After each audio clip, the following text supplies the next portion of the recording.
Hey guys, tonight we're diving into the mysterious and often treacherous world of medieval alchemy. Picture yourself standing before a crooked wooden door, strange symbols etched into its frame, wisps of colored smoke seeping through the cracks. The pungent smell of sulfur and something unidentifiably exotic wafts toward you. Fair warning, the career path you're about to embark on has a significantly lower survival rate than modern internships, and those are already pretty brutal. If this is helping your restless mind slow down, gently tap that like button and subscribe to our historical sleep journeys.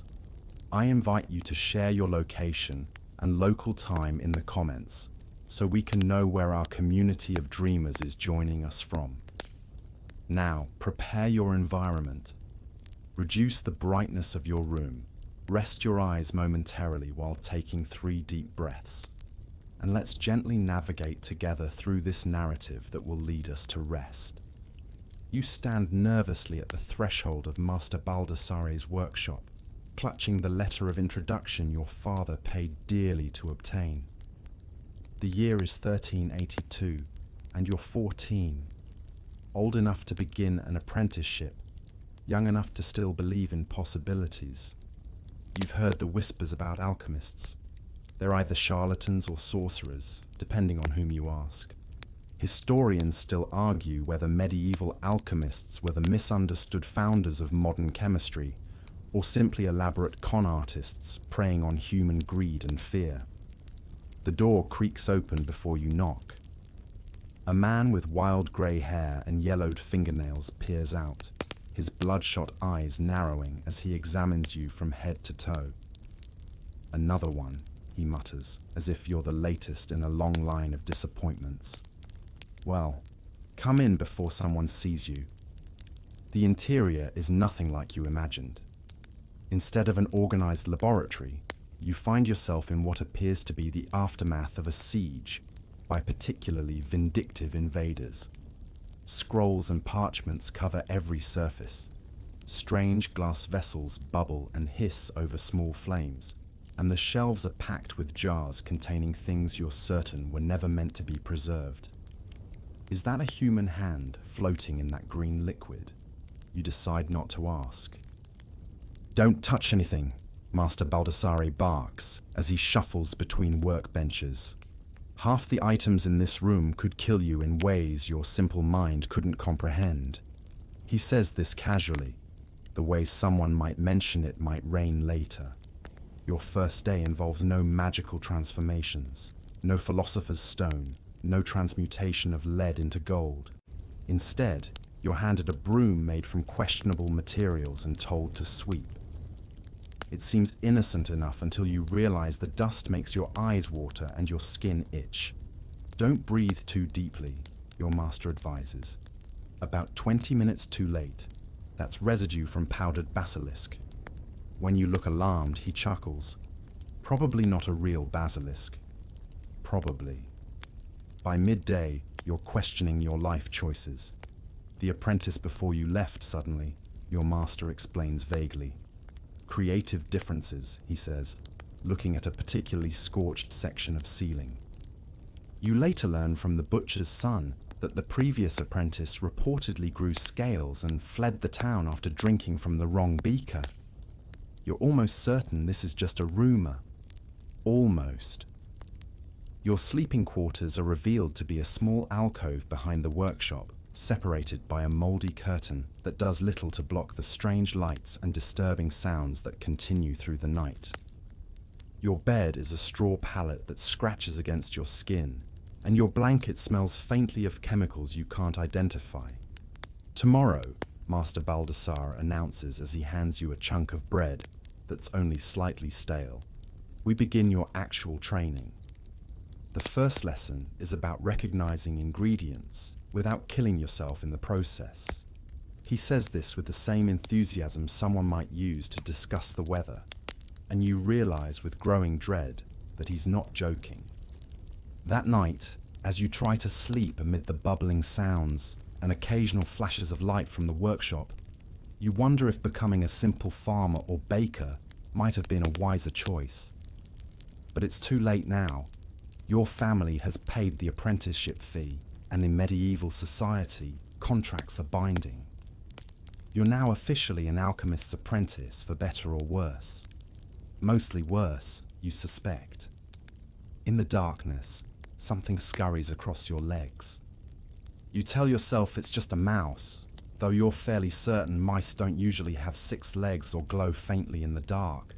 Welcome to your new life, where even the vermin are experiments gone wrong. You're awakened before dawn by a sharp prod to your ribs. Master Baldassare looms over you, already dressed, and looking as though he hasn't slept at all. His eyes are more bloodshot than yesterday, if that's even possible. Up! The morning dew must be collected before sunrise for the albedo phase, he croaks, tossing a collection of glass vials at you. You fumble to catch them, painfully aware that dropping them might result in your immediate dismissal, or worse. Your daily routine quickly establishes itself, and it's nothing like the mystical education you'd imagined. Instead of learning to transmute metals or brew elixirs of life, you spend your days performing an endless series of mundane, yet somehow dangerous tasks. Grind these crystals to a fine powder, your master instructs, handing you a mortar and pestle. But don't inhale the dust, or let it touch your skin, or your eyes. Actually, don't let it contact any part of you. He wanders away without providing gloves or a mask. You improvise with a rag tied around your face, trying not to think about what might have previously been wiped with it. The medieval alchemist's workshop is essentially a disaster waiting to happen, and you're the unfortunate soul tasked with navigating it. Historical records from this period show that alchemists frequently suffered from mercury poisoning, lead contamination, and exposure to arsenic, not to mention the occasional explosion. You're experiencing all these occupational hazards firsthand, with your fingernails gradually turning strange colors and your eyebrows becoming noticeably thinner after each minor laboratory mishap. Stir this solution continuously for the next 4 hours, Master Baldassare commands, while mixing something that smells like rotting eggs. If it turns green, continue stirring. If it turns red, call me immediately. If it turns black... He pauses dramatically. Well, try to get out of the building quickly. You learn to sleep standing up, stirring endless concoctions that bubble and sometimes talk back. You discover muscles you never knew existed as you pound substances that refuse to be ground. Your hands develop calluses, then blisters, then strange discolorations that your master assures you are probably temporary. Clean the alembic with vinegar, then set up the distillation apparatus. He orders after a particularly unsuccessful experiment involving what you suspect was goat urine and sulfur. The resulting smell clings to your clothes for weeks, ensuring that no one in the village will stand within 10 feet of you. This social isolation, you discover, is another unwritten part of your apprenticeship. In one corner of the workshop sits the athanor, a furnace requiring constant attention. The fire must never go out, your master explains with unusual seriousness. The great work requires consistent heat, day and night. This means you take turns sleeping, creating a schedule that guarantees neither of you ever feels fully rested. Historians still argue about whether medieval alchemists deliberately used sleep deprivation as a way to induce altered states of consciousness, or if they were simply terrible at work-life balance. Between tasks, Master Baldassare occasionally throws knowledge at you like someone tossing scraps to a dog. Mercury is the spirit, sulfur is the soul, and salt is the body, he mutters while measuring ingredients with surprising precision. You nod as though this makes perfect sense, adding it to your growing collection of cryptic statements that you hope will eventually form a coherent education. Your most frequent duty involves cleaning, not regular sweeping and dusting, but removing substances that eat through wood, corrode metal, or occasionally move of their own accord. That green slime in the corner? Don't touch it directly. Use the copper tongs, not the iron ones. The iron ones will react. Your master doesn't elaborate on what react means, but the scorch marks on the ceiling provide some context.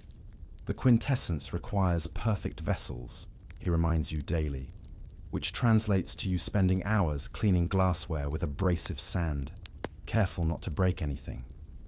Each cracked flask or shattered vial is deducted from your non-existent wages, ensuring you'll be in debt to your master for approximately 7 lifetimes.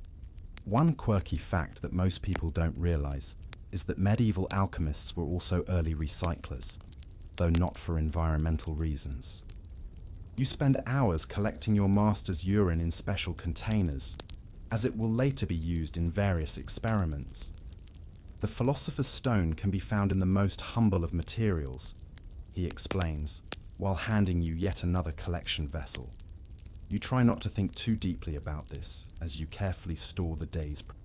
By evening, when you finally collapse onto your straw pallet, your clothes are stained with substances of questionable origin.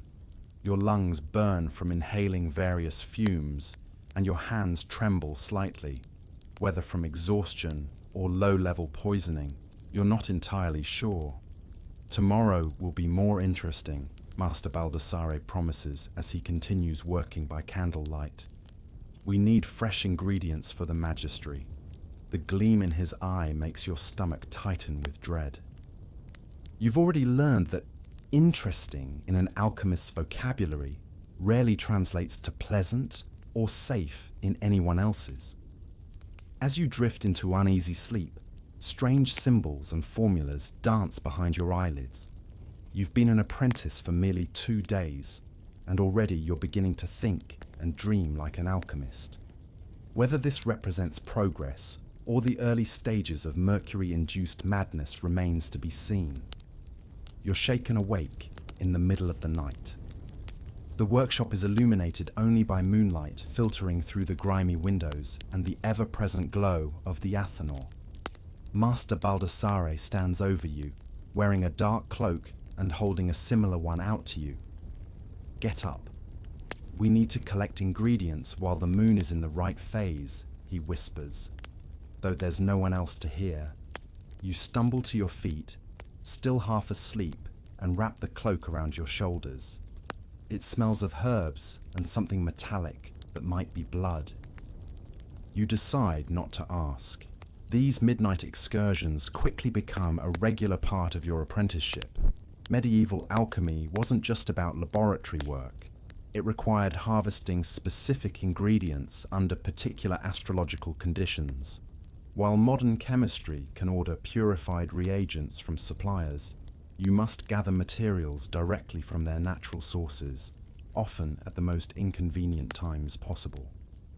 Tonight, we need cemetery moss that grows on north-facing tombstones, your master explains as you follow him through the sleeping town. The night watchman nods at you both but keeps his distance. Apparently, he's been bribed to ignore your nocturnal activities. The dead feed it with their essence, Baldassare continues matter-of-factly. It's particularly potent for the Nigredo phase. You find yourself kneeling on damp earth, scraping moss from ancient graves, while trying not to look at the names and dates carved into the stones. Your master mumbles about Saturn being in the 3rd house, and excellent for putrefaction processes. You nod as though you understand, focusing on filling your collection pouch before dawn. On other nights, you venture to the gallows at the edge of town. Rope that has hanged a man contains his final breath, Baldassare instructs, as you reluctantly climb the weathered wooden structure. Cut only 3 inches, take more, and the hangman will notice. You try not to think about whose neck last touched this frayed hemp as you carefully saw off the requested amount. The woods beyond the town become familiar territory during your night harvest. Toadstools gathered under the new moon, your master intones, pointing to specific mushrooms that look identical to their poisonous neighbors. Take only those with 7 spots. The others will kill you before you reach the workshop door. You count spots religiously, knowing there's no room for error. A quirky fact about medieval alchemy that rarely makes it into history books. Many ingredients were collected based on sympathetic magic principles. This plant with leaves shaped like lungs will treat pulmonary ailments, Baldassare explains, while you dig in the dirt by moonlight. And this one, which bleeds red sap, strengthens the blood. Modern science might scoff, but you've seen enough strange transformations in the workshop to suspend your disbelief. Some ingredients are more troubling to obtain. We need a child's baby tooth, your master announces one evening. When you look alarmed, he rolls his eyes. From one that's fallen out naturally, you squeamish fool. The tooth collector usually has some. This leads to a bizarre negotiation with an elderly woman who apparently makes her living buying children's teeth and selling them to alchemists and witches. Historians still argue about whether these tooth collectors were real or mythical figures. But in your new reality, they're definitely real and charging exorbitant prices. The gallows birds recognize you now, cawing loudly as you approach their territory to collect hanged man's moss from the wooden beams. They're just ravens, your master assures you when you mention their unnerving attention. Probably. You notice he keeps his distance from them nonetheless. Perhaps the most dangerous collection sites are the swamps beyond the East Gate. Marsh gas captured at midnight, Baldassare explains, handing you a specially designed glass container. Open it underwater where you see bubbles rising, then seal it quickly before the essence escapes. You sink knee-deep in foul-smelling mud, acutely aware of the stories about people who ventured into swamps at night and were never seen again. Not all your ingredient hunts involve the macabre. Some nights you simply collect dew from specific plants, particular types of clay from riverbanks, or stones that have been struck by lightning. Natural philosophy requires natural materials, your master explains, as you fill tiny pouches with different colored soils. Each contains signatures of the celestial influences that formed it. The strangest aspect of these excursions is how they change your perception of the world around you. The town you've known all your life transforms after dark. Every plant, stone, and creature becomes a potential ingredient, encoded with hidden properties waiting to be unlocked. You find yourself automatically categorizing things you see by their alchemical associations. This flower is mercurial. That tree is under Jupiter's influence. You return from these expeditions exhausted, clothes damp with dew or mud or worse, only to be expected to begin the day's regular work at dawn.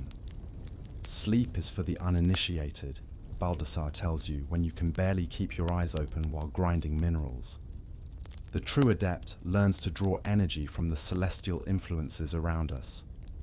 You strongly suspect he's supplementing these celestial influences with some kind of stimulating elixir, given his perpetually bloodshot eyes and occasional manic energy.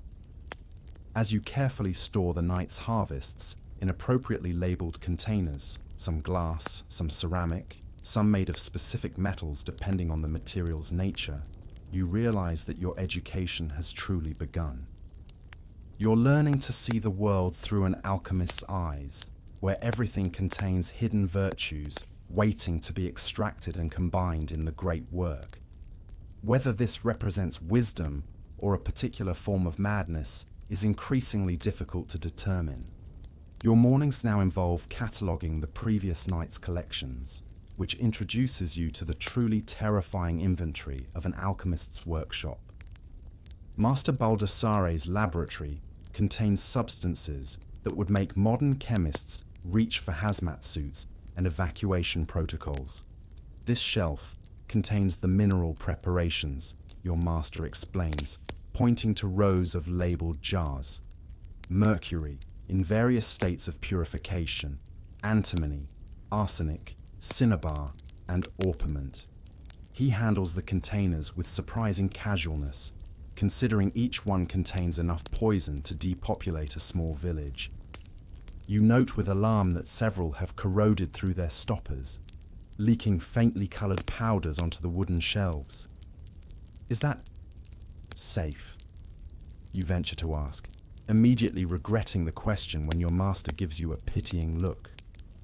Safe? You still think in such limited terms. These are powerful transformative agents. Respect their potency, but don't fear it. He picks up a jar of mercury, the silvery liquid sloshing hypnotically inside. This is quicksilver, the perfect metal, containing both solid and liquid natures simultaneously. It's the foundation of our art. You soon learn that medieval alchemists had an alarming comfort level with substances we now know to be deadly poisons.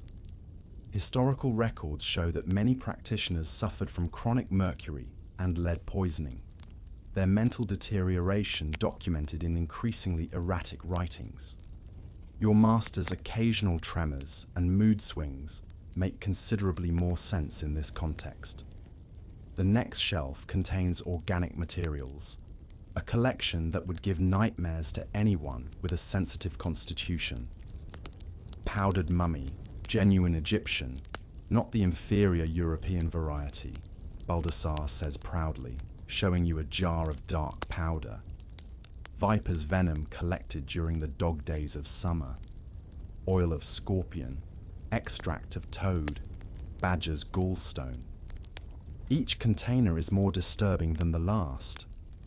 A particularly unsettling section contains human-derived materials. These are more difficult to obtain these days, your master sighs, indicating a row of small boxes. The authorities are increasingly suspicious. Church influence, you understand. You try not to look too closely at labels mentioning hanged man's fat and powdered skull of a virgin, hoping these are metaphorical names rather than literal descriptions. Historians still argue about whether alchemists actually used human remains or merely adopted such terminology as code for more conventional materials. Based on the distinctive smell when your master opens one jar, you're fairly certain some of these are exactly what they claim to be. And here we have the distilled spirits and essences, he continues, moving to glass vessels of various coloured liquids. Aqua fortis, oil of vitriol, spirit of salt. You later learn these are what modern chemistry would call nitric acid, sulfuric acid, and hydrochloric acid, corrosive substances capable of dissolving metal and flesh alike. Your master demonstrates by dropping a copper coin into the aqua fortis, watching with satisfaction as it dissolves in a cloud of blue-green vapor that makes your eyes water and lungs burn. One quirky fact about medieval alchemical laboratories is that they often contain substances that weren't officially supposed to exist. In one locked cabinet, Baldassare keeps materials that even he treats with unusual caution. The magistrates would have questions about these, he admits, showing you a small vial of cloudy liquid. This is a universal solvent. It will dissolve anything except the container I've specially prepared for it. When you ask what the container is made of, he merely smiles and changes the subject. You later discover that the concept of a universal solvent presents a logical problem. If it dissolves everything, what could possibly contain it? The fact that your master claims to have solved this paradox is either impressive or evidence of his self-delusion. The workshop's centerpiece is the furnace area, where various heating devices maintain different temperatures for specific processes. The athanor maintains a gentle, consistent heat for long-term transformations, Baldassare explains. The reverberatory furnace creates more intense heat for calcination and dissolution. And this, he points to a particularly complex arrangement of glass vessels and ceramic containers, is where we perform distillation and sublimation. You're assigned to tend these fires, learning through painful experience that each substance requires precise temperature control. Too little heat and nothing happens. Too much, and you might trigger violent reactions. You acquire burns in places you didn't know could be burned, and your eyebrows become a patchy memory of their former selves. The equipment itself presents dangers beyond the substances it contains. Glass vessels can implode under pressure or from sudden temperature changes. Metal containers may leak toxic fumes through imperfect seals. Even the ceramic crucibles occasionally crack, sending their contents spilling into the flames with spectacular and often hazardous results. Always have sand ready, your master advises, after one such incident fills the workshop with purple smoke that makes both of you cough blood for days afterward.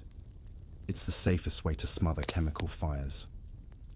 You keep buckets of sand positioned strategically throughout the laboratory after that, though you notice your master seems to consider explosions a normal part of the process rather than accidents to be avoided. Perhaps most disturbing is the casual way Baldassare tests substances, often by taste. A true alchemist uses all senses to understand a material's nature, he insists, dabbing a tiny amount of powder on his tongue before you can object. Sweet with a metallic aftertaste. Excellent. You later recognize the symptoms of lead poisoning in his increasingly erratic behavior, but by then, you've already adopted some of his dangerous habits yourself. By the end of your first month, you've developed a healthy respect for the workshop's deadly arsenal. You approach each shelf with appropriate caution, handle vessels with specially made tongs, and have learned to hold your breath when mixing certain compounds. Your master mistakes this for growing confidence rather than well-founded fear. You're learning, he nods approvingly as you carefully measure powdered antimony using brass scales. Soon, we'll move beyond mere preparations to actual transmutations. The gleam in his bloodshot eyes tells you that whatever comes next will make handling deadly poisons seem like the safe part of your education. Your first major transmutation attempt comes after 3 months of apprenticeship.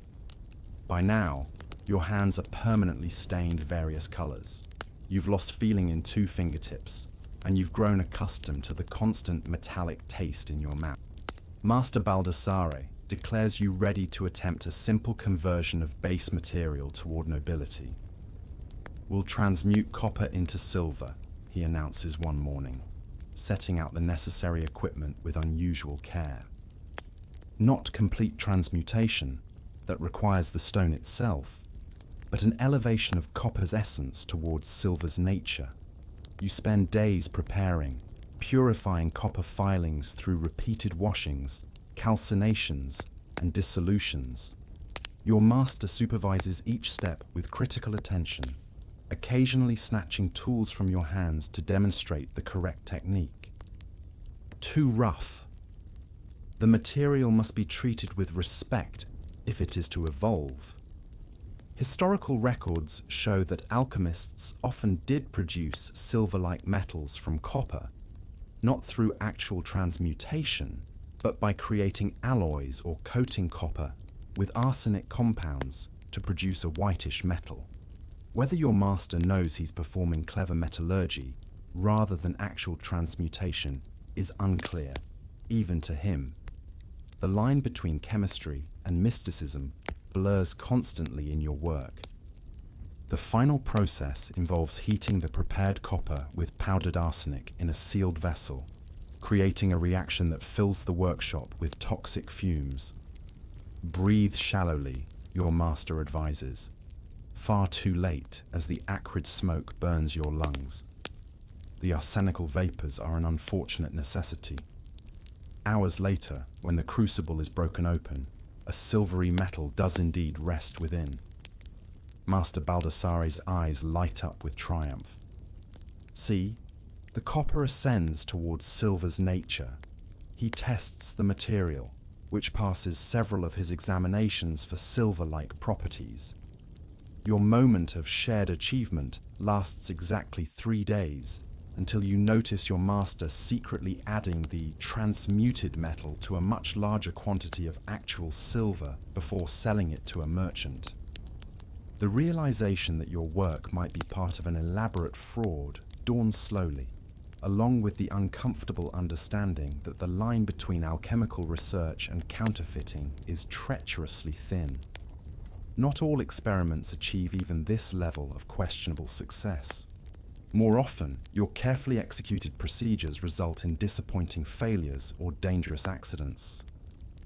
One particularly memorable attempt to create fixed mercury transformed into a solid state, ends with an explosion that shatters 3 glass vessels and embeds fragments in the workshop wall mere inches from your head. A miscalculation, your master mutters, examining the damage with irritating calm while you try to stop your hands from shaking. The sulfur proportion was excessive. Record that in the journal. The alchemical journal is your most important tool, a record of procedures, observations, and results that grows with each experiment. Like all alchemical texts, it's written in deliberately obscure language, with symbols substituted for common materials and processes described in metaphorical terms. The green lion devoured the sun. You dutifully write after one experiment, which actually involved dissolving gold in acid. This cryptic writing serves multiple purposes. It protects trade secrets, confuses competitors who might steal the book, and, you increasingly suspect, disguises failures as part of the deliberate process. A quirky fact about medieval alchemical practice was the belief that the alchemist's moral state affected experimental outcomes. After particularly dramatic failures, Master Baldassare sometimes blames your spiritual preparation rather than his procedural errors. Your mind was impure during the operation, he accuses after a mixture turns black instead of the expected red. The material responds to the operator's inner state.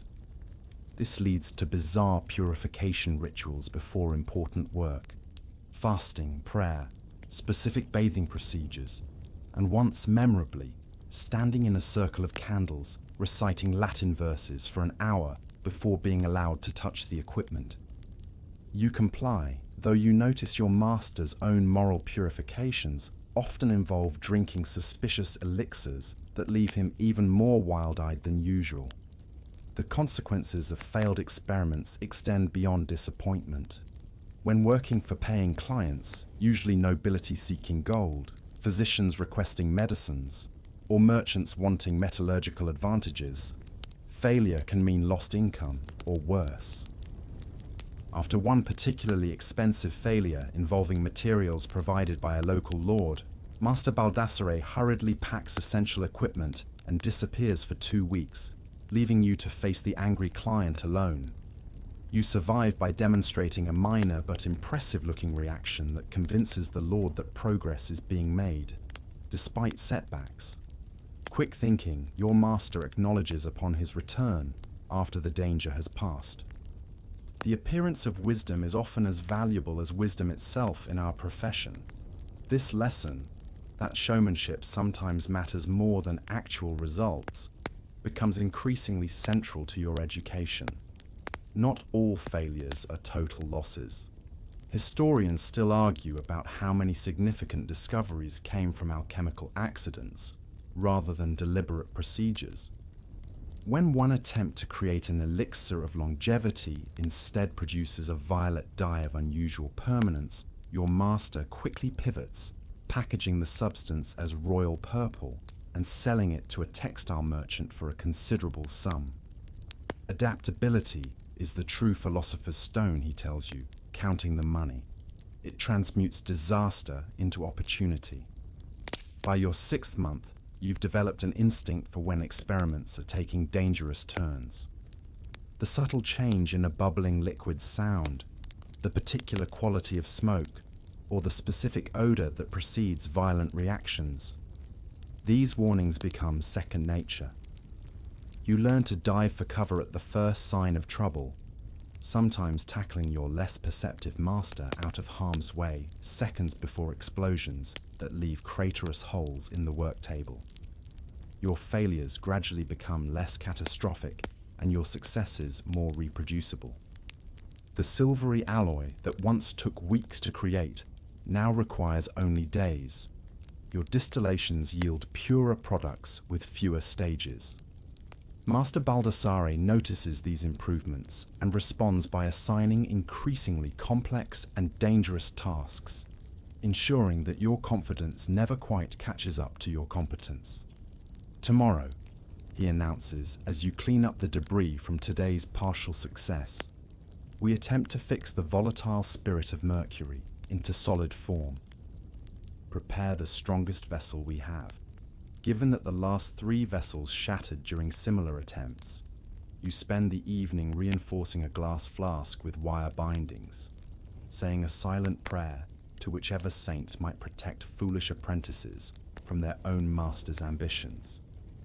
As your practical skills develop, Master Baldassare introduces you to the theoretical foundations of alchemy, primarily through the study of ancient and medieval texts that seem deliberately designed to confuse, mislead, and obscure their actual content. Your days of physical labor are now punctuated with grueling sessions of translation and interpretation that leave your mind as exhausted as your body. The knowledge of the ancients is our guide, your master intones, reverently unwrapping a crumbling manuscript. But they wrote only for the worthy, concealing wisdom behind veils of symbolism that the uninitiated cannot penetrate. You soon discover this is a massive understatement. Alchemical texts are the medieval equivalent of encrypted messages, written in multiple layers of code and metaphor. Historians now recognize that this deliberate obscurity served several purposes: protecting trade secrets, avoiding charges of heresy, and maintaining the exclusive nature of alchemical knowledge. For you, it's simply a headache-inducing puzzle. The first text you're assigned looks straightforward enough until you begin reading. When the green lion devours the sun and the eagle bathes in the fountain of Mercury beneath the shadow of Saturn, the king will don his red robe. Your master waits expectantly, as though you should immediately grasp the meaning. It's about a lion eating something. You venture. Baldassare sighs dramatically. It describes the dissolution of gold in acid, followed by precise timing under specific astrological conditions, resulting in a red precipitate. Obviously, nothing is obvious in alchemical literature. Basic laboratory procedures are described as epic battles between mythological creatures. Chemical reactions become romantic encounters between kings and queens. Metals are planets, processes are animals, and everything has at least 3 different symbolic representations depending on which alchemical tradition the author follows. The manuscripts contain precise instructions, your master insists, for those with eyes to see. You privately think the manuscripts contain the ramblings of mercury-poisoned minds, but keep this opinion to yourself. Many texts are written in Latin or Greek, which presents its own challenge. Your village education included basic Latin, but the alchemical texts use specialized vocabulary and intentionally obscure phrasing. Other manuscripts appear in Arabic, which neither you nor your master can read properly, leading to particularly creative translations that probably bear little resemblance to the original content. A quirky fact about medieval alchemical literature is the prevalence of deliberate blinds, false information inserted to mislead the uninitiated reader. This passage instructs us to add the sulfur next, your master explains during one procedure, but this is a trap for fools. We actually add the salt solution, as indicated by this obscure reference 3 pages earlier. How he determines which instructions to follow and which to ignore remains mysterious to you. though you suspect it involves as much guesswork as insight. The illustrations in these texts are equally perplexing. Dragons swallowing their own tails, hermaphroditic figures, geometrical arrangements of stars and planets. Each apparently contains vital information about laboratory procedures, if only you could decipher them. You spend hours copying these images into your own notebook, hoping that the act of reproduction might reveal their secrets. It doesn't, but your drawing skills improve considerably. Some days are devoted entirely to linguistic puzzles. The true names contain the processes, Baldassar explains, arranging stones marked with alchemical symbols. Rearrange the letters of lead in Latin, plumbum, and hidden meanings emerge. You dutifully rearrange letters, creating nonsense words that your master nonetheless analyzes for profound significance. This practice of anagramming and wordplay was actually common among historical alchemists, who believed that language itself contained magical properties that could reveal nature's secrets. Your most hated texts are those attributed to Hermes Trismegistus, the legendary founder of alchemy. As above, so below, your master quotes reverently. The macrocosm reflects the microcosm. These hermetic principles are repeated endlessly, with each author claiming to reveal their true application, while actually adding layers of new confusion. After particularly frustrating translation sessions, you sometimes catch Baldassare staring blankly at manuscripts, mumbling to himself. Perhaps it means, no, that would cause, unless. These moments humanize him, revealing that even after decades of study, he struggles with the same incomprehensible texts. The most dangerous aspect of this textual study emerges when attempting to follow written procedures. This manuscript from Byzantium describes a process for multiplying the potency of mercury, your master announces excitedly one morning. What follows is a 12-hour session of interpretive reading and practical application that culminates in a reaction producing noxious yellow smoke and a substance that eats through the bottom of its container, then through the table, and finally an inch into the floor before mysteriously stopping. A partial success, Baldassar declares, examining the whole. The text mentioned a penetrating essence. We've certainly achieved that. You make a careful note in your journal to avoid any future procedures from this particular manuscript. Historians still argue about whether medieval alchemists were deliberately obscure or if they genuinely believed their metaphorical language conveyed precise technical information. Working alongside Master Baldassare, you conclude it's both. He sincerely believes these texts contain valuable secrets, while simultaneously adding his own layers of mystification when recording results. The most valuable skill you develop isn't translation, but critical interpretation. You learn to test small quantities before committing to full procedures, to cross-reference different texts describing similar processes, and most importantly, to recognize when a procedure is too vague to safely attempt. Your master considers this last approach cowardly, but after an incident where his literal interpretation of the eagle's tears, which he decided meant urine from a bird of prey, results in an explosion that singes off his remaining eyebrow, he reluctantly acknowledges the wisdom of caution. By the end of your first year, you've developed your own system of notes, translating the flowery alchemical language into practical steps you can actually follow. You keep this simplified notebook hidden, as Master Baldassare would consider it both cheating and dangerously explicit should it fall into the wrong hands. But this secret record becomes your most valuable possession, a practical guide in a world determined to remain mysterious. Remember, your master tells you as you struggle through a particularly opaque German treatise on mineral transformations, confusion is the first step toward wisdom. Based on this metric, you reflect wryly, you must be the wisest apprentice in Christendom. The knock comes at midnight. 3 sharp raps followed by 2 softer ones.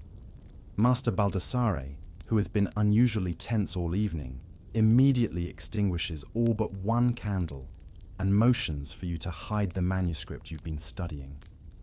Remember, he whispers urgently, you saw nothing, heard nothing, and know nothing. You quickly tuck the forbidden text, containing unsanctioned processes involving blood and questionable invocations, under a loose floorboard as your master answers the door. The visitor who enters is hooded and speaks in hushed tones, but you recognize him as Master Cosmos, another alchemist who maintains a laboratory across town. The 2 men have publicly disparaged each other's work for years, making this clandestine meeting all the more surprising. It's happened again, Cosmos says without preamble. Someone has contaminated my aqua regia with common salt. 3 weeks of dissolution, ruined. This isn't the first such complaint you've heard. In recent months, several alchemists in town have experienced mysterious laboratory mishaps, materials tampered with, crucial equipment damaged, even pages torn from journals. What began as isolated incidents now forms a clear pattern of sabotage. Medieval alchemy wasn't just intellectually competitive. It was a cutthroat business where practitioners protected their secrets while trying to discover others through any means necessary. Historical records show cases of industrial espionage, sabotage, and even murder among rival alchemical workshops. You're witnessing this dark side of the profession firsthand. The guild must address this, Baldassare responds, pouring his visitor a measure of distilled spirits, actual alcohol, not the metaphorical kind. Marcellus lost an entire batch of philosophical mercury last week. Now you. Who's next? The Alchemists Guild is a loose association of practitioners who, despite their competitive nature, occasionally band together when external threats arise. This particular threat appears to be internal, however, making it all the more insidious. We suspect Ambrose, Cosmos says, lowering his voice further. His apprentice was seen near my workshop after dark 2 days before the contamination was discovered. Your master frowns. Accusations require evidence. An apprentice's presence proves nothing. You feel a flash of gratitude for this defense of apprentices in general, until he adds, they're often sent on legitimate errands of theft and intelligence gathering. This casual revelation that sending apprentices to spy on competitors is considered legitimate gives you pause. How many of your ingredient gathering missions had ulterior motives? You recall being sent to purchase specific materials from Cosmos's supplier and being instructed to ask particularly detailed questions about what else the supplier had recently sold. A quirky fact about medieval alchemical competition is that practitioners often planted false information to mislead rivals. You've watched your master loudly discuss non-existent successful experiments at the market when certain individuals were within earshot. He's also maintained decoy journals and equipment setups visible from the workshop windows, while conducting his real work in the back room. We must set a trap, Baldassare decides, refilling Cosmos's cup. Allow rumor to spread that you've discovered a new process for fixing mercury, something believable but valuable. Then prepare a special welcome for any nighttime visitors. The welcome they design over the next hour makes your blood run cold. It involves a trip-triggered mechanism releasing caustic vapors that would leave any intruder with permanently discolored skin, branded essentially as a thief and saboteur. The fact that this could potentially blind or kill someone seems of secondary concern. After Cosmos departs, your master turns to you. You'll help implement similar protections here. Our latest work is too important to risk interference. The following days involve setting up elaborate security measures throughout the workshop. False bottoms in containers that release dye if improperly handled. trapped drawers that damage their contents if forced open, misleading labels on crucial ingredients. The laboratory becomes a paranoid fortress of secrets and countermeasures. Always maintain at least 3 levels of deception, Baldassare instructs, as you help him create a false wall hiding his most valuable manuscripts. The first level is what you show willingly. The second is what you allow to be discovered to satisfy the curiosity of spies. The third level contains your true work, which must never be compromised. Your own role in this web of intrigue expands. You're sent to eavesdrop at taverns frequented by other apprentices, to accidentally encounter rival servants at the market, and even to court the daughter of a glassblower who supplies several workshops, all to gather potentially useful information. Information is an alchemist's most valuable reagent, your master explains when you express discomfort with these assignments. It can be refined into advantage. The true shock comes when Baldassare assigns you your first direct act of sabotage. Deliver this package to Ambrose's supplier, he instructs, handing you a carefully sealed parcel.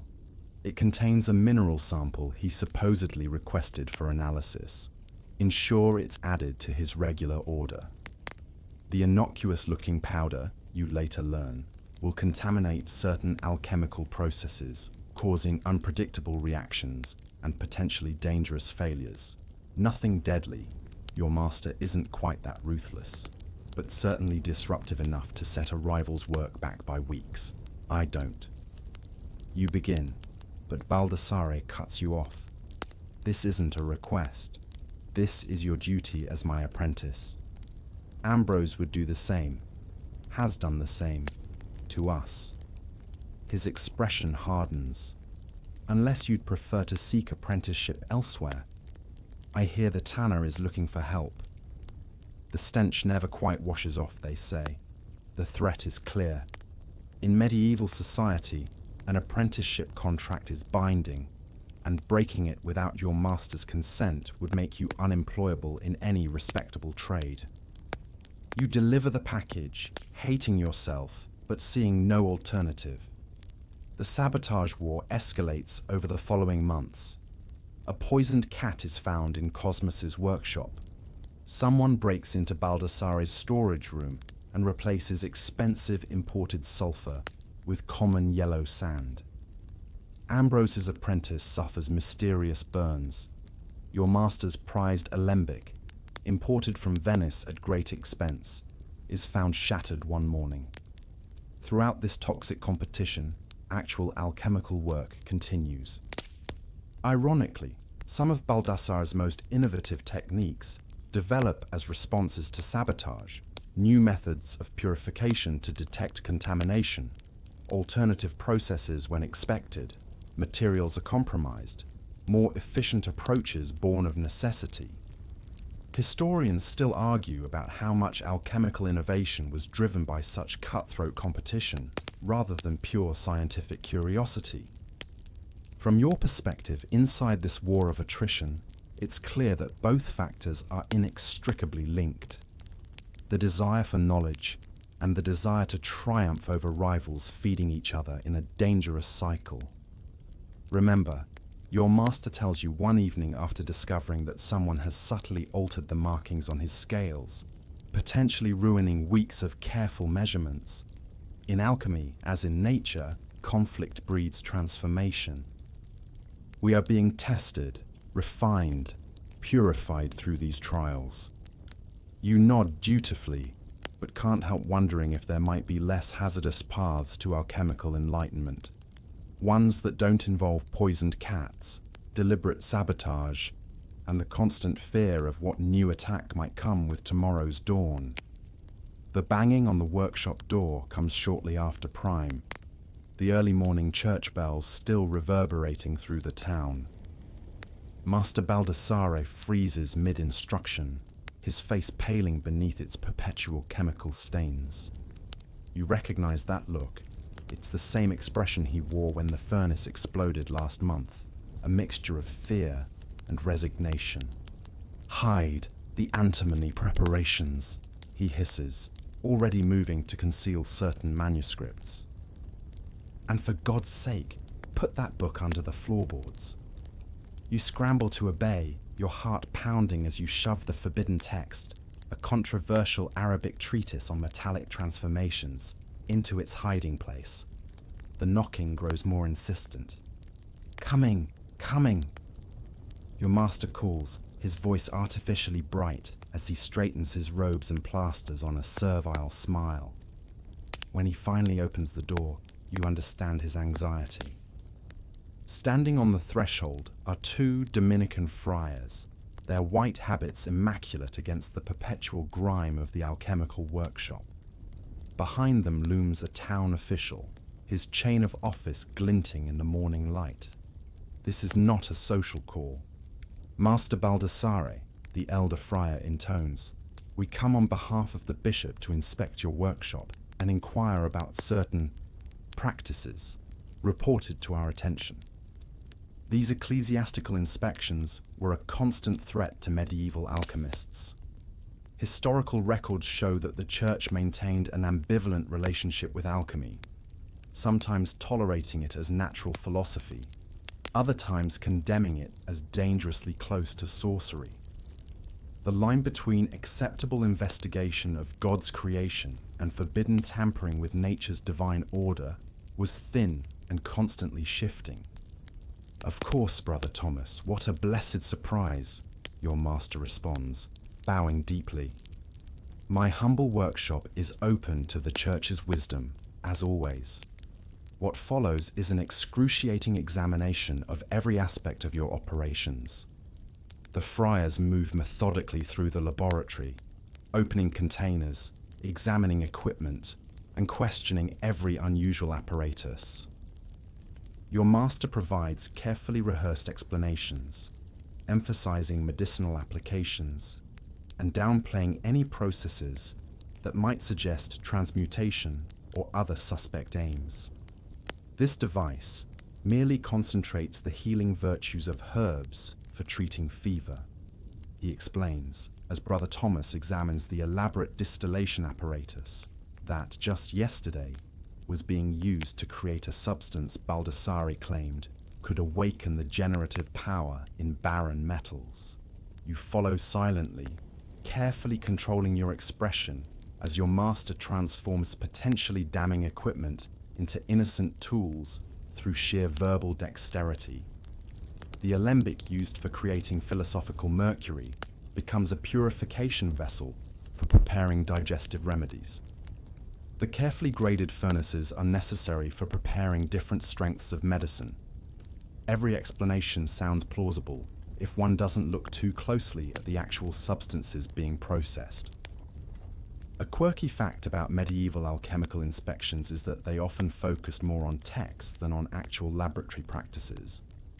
The younger friar pays particular attention to the books visible on your master's shelves, examining titles and occasionally flipping through pages with a deepening frown.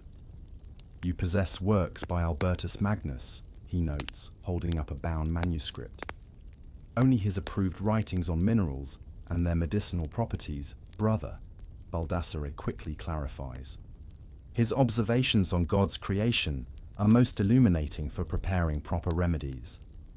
The friar's eyes narrow. And these symbols? He points to a page covered in astronomical and alchemical sigils. Merely a system for tracking the proper times to gather certain herbs, your master explains smoothly. The heavenly bodies influence when plants reach their greatest virtue, as St. Hildegard herself noted. Invoking respected religious authorities who showed interest in natural philosophy is one of your master's favorite defensive strategies. He has memorized quotations from Albertus Magnus, Thomas Aquinas, and various saints who discuss the medicinal properties of stones and plants, deploying these references whenever his work is questioned.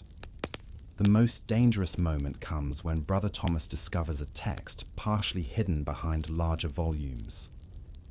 "What is this?" he demands, pulling out the slim manuscript with Arabic writing on its cover. Your master barely conceals his alarm. A translation of Al-Razi's medical treatises, he replies. Valuable for understanding the humoral properties of minerals when used in medicines. The friar examines the text with evident suspicion. You read Arabic. Poorly, Baldassare admits with calculated humility. I focus primarily on the practical diagrams. The wisdom of all cultures can serve God's purpose in healing his children. This tense theological tightrope walk continues as the inspection moves to your stored materials. Each potentially suspicious substance is presented as a medicinal ingredient or a component for creating practical items like dyes, cleaning agents, or metallurgical aids, all acceptable occupations, unlike the pursuit of transmutation or elixirs of immortality. Historians still argue about whether church authorities truly believed these transparent excuses or simply accepted them as a fiction that maintained proper appearances. From the knowing look in Brother Thomas's eyes, you suspect the latter. He understands exactly what happens in this workshop, but lacks either the evidence or the inclination to make formal accusations. And what is your apprentice's role in these medicinal preparations?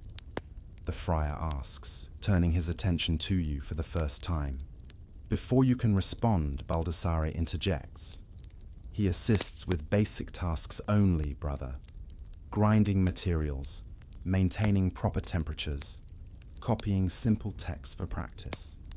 His formal instruction focuses primarily on Latin, mathematics, and proper moral development. This blatant lie, you've been performing complex distillations and reading forbidden texts for months, hangs in the air between you and the friars. You keep your expression blank, eyes downcast in the picture of innocent apprentice humility. Is this true, boy? Brother Thomas asks directly. Does your master involve you in any unusual practices? It's a trap, carefully laid. Admission would implicate both of you. Denial would be perjury before a church representative. You choose a third path. Master Baldassare instructs me in the proper preparation of materials, as set forth by the ancient authorities and approved by the church. You respond carefully. I am not permitted to work with the more complex processes until I have demonstrated proper understanding of basic principles and suitable moral character. Not quite a lie, but far from the complete truth. The friar studies your face, then nods slightly. After 3 excruciating hours, the inspection concludes with a formal warning. Remember that natural philosophy must always serve God's design, not challenge it, Brother Thomas intones. Curiosity that extends beyond proper boundaries endangers the soul. I live only to understand God's creation, never to alter its divine nature.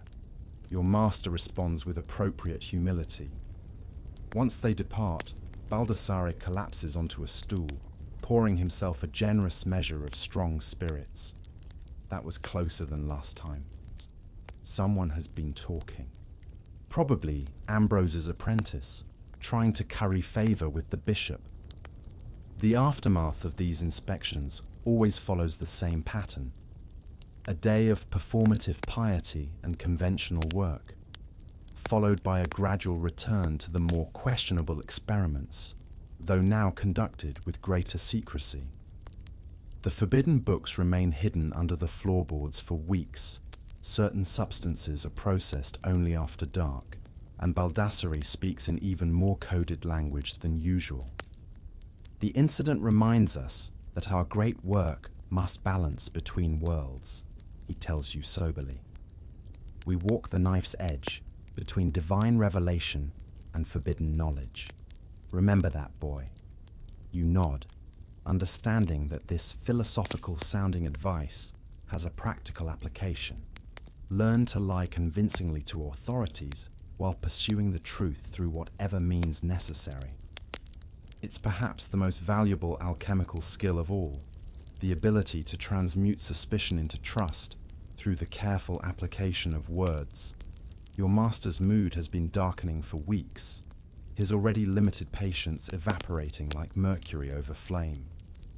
The cause becomes clear when a messenger arrives bearing a sealed letter on expensive parchment, marked with an ornate coat of arms, the sigil of Count Radovan, a notorious local nobleman with a reputation for both extravagant patronage and equally extravagant cruelty. "He's coming tomorrow," Baldassare announces after reading the message, his face a mixture of anticipation and dread. "The Count requires a demonstration of our progress." The relationship between alchemists and their noble patrons was one of the most perilous aspects of medieval alchemical practice. Historical records show that wealthy sponsors provided essential funding for expensive materials and equipment, but their expectations were often unrealistic, their timelines impossible, and their disappointment potentially lethal. "We need gold," your master states flatly. "Actual gold, not just projections or promises." The Count has been funding our research for 8 months, and his patience grows thin. What follows is a frantic day of preparation that reveals just how precarious your workshop's financial situation has become. Baldassare retrieves hidden reserves of genuine gold, carefully stored for precisely this type of emergency. These small, precious fragments will be incorporated into your demonstration to create the illusion of successful transmutation. Is this deception? You venture to ask as you help prepare the elaborate apparatus that will supposedly transform lead into gold, but will actually just reveal the gold already hidden within a sealed container. Your master gives you a withering look. It's negotiation. The Count purchases time with his patronage. We provide encouragement through strategic demonstrations. Eventually, our research will yield true transmutation, and these theatrical necessities will no longer be required. This rationalization doesn't entirely convince you, but you understand the stakes. Count Radovan has previously imprisoned an astronomer who failed to predict an eclipse and allegedly fed a disappointing court painter to his hunting dogs.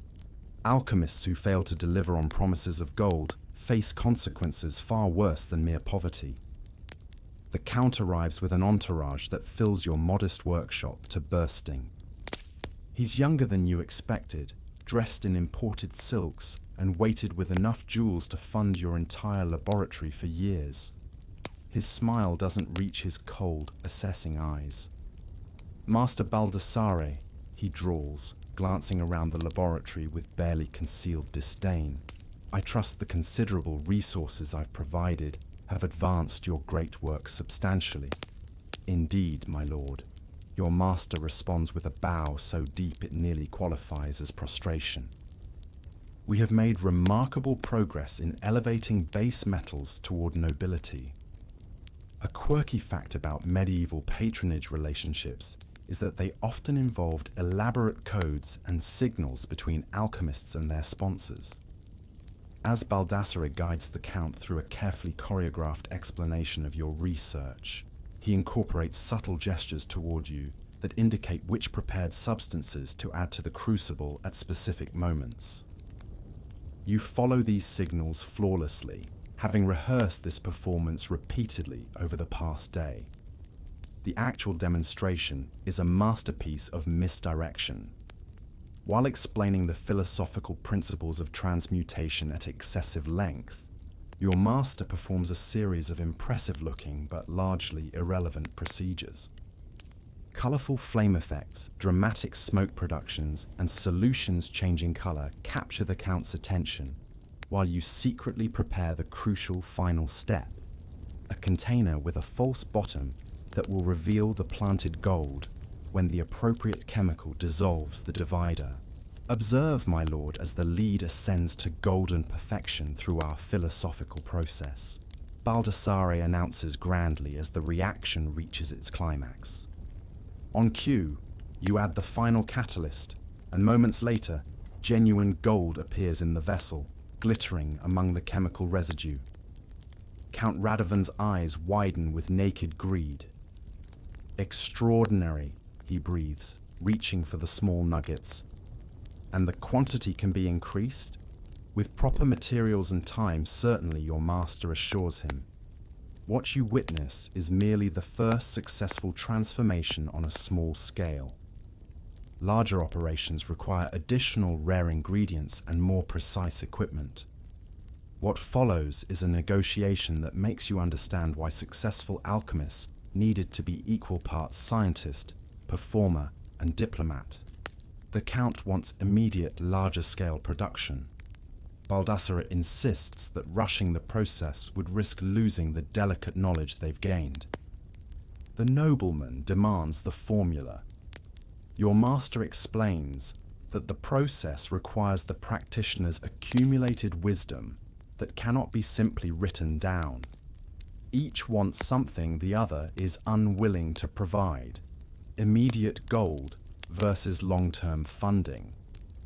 Historians still argue about whether noble patrons genuinely believed in alchemical transmutation or simply enjoyed the theatrical spectacle while hoping for occasional metallurgical innovations that might have practical value. Count Radovan seems to straddle this line, skeptical enough to demand results, gullible enough to believe what he's just witnessed was genuine transmutation. 3 months, the Count finally declares, ending the negotiation. "I will provide the additional funding you request. In 3 months, I expect a demonstration producing at least 10 ounces of gold. Fail, and you'll discover I'm not as patient as my predecessor, who allowed your promises to go unfulfilled for years." After he departs with his entourage, Baldassare collapses into a chair, suddenly looking every year of his age. 3 months, he mutters. Impossible, of course. "Then why agree?" you ask, still shaken by the barely veiled threat. "Because impossible tomorrow is better than executed today," he snaps. 3 months gives us time to either make a genuine breakthrough or prepare to relocate to Sicily with new identities. This cycle of patronage, promised miracles, and hasty relocations forms the rhythm of an alchemist's career, you realize. Your master has clearly performed this dance many times before, moving from one noble sponsor to another, always staying just ahead of disappointed patrons' retribution. The aftermath of the Count's visit brings increased pressure and decreased safety precautions. Baldassare pushes experimental boundaries, working with more dangerous substances and processes in his desperate search for a legitimate transmutation method. You suffer burns from caustic materials, inhale toxic fumes, and once nearly lose consciousness after testing a suspicious elixir on your master's orders. True innovation requires risk, he insists, after a particularly dangerous experiment leaves you coughing blood for days. The Count's deadline approaches. We cannot afford caution now.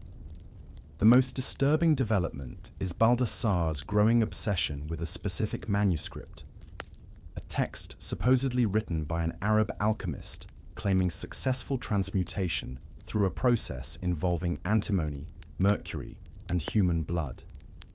Your master begins collecting his own blood in small vials, experimenting with different preparation methods that make the workshop smell like a butcher's shop during summer. "If blood is required, use mine," he tells you when you express concern. "My essence has been purified through decades of alchemical work. Your immature humors would likely contaminate the process. For once, you're grateful for your master's arrogance, though you worry about his increasing pallor and the frequency with which he needs to sit down during long procedures. The Count's deadline looms over every experiment, every failure, every small success that doesn't quite achieve the impossible goal of true transmutation. Your dreams become haunted by visions of Count Radovan's return, his cold eyes narrowing as Baldassare presents yet another elegant deception instead of genuine gold. How many such performances will satisfy him before his patience finally shatters? And when that happens, will your status as a mere apprentice protect you from sharing your master's fate? The effects of chemical exposure accumulate slowly, then suddenly. You've been coughing for weeks, a persistent irritation that transforms into painful spasms that rack your body at inconvenient moments. Your fingers develop strange tremors when performing delicate work. Rashes appear on your arms and neck, crimson patterns that itch ferociously, then fade, only to reappear in new configurations days later. Occupational hazards, Master Baldassare dismisses when you finally mention these symptoms. Every trade marks the body. Blacksmiths develop calluses, miners cough black phlegm, and he gestures vaguely at his own stained hands. We bear different signs of our art. Medieval alchemists suffered numerous health problems directly related to their work. Historical records describe tremors, mental confusion, skin conditions, respiratory illnesses, and premature death among practitioners who regularly handled toxic substances without adequate protection.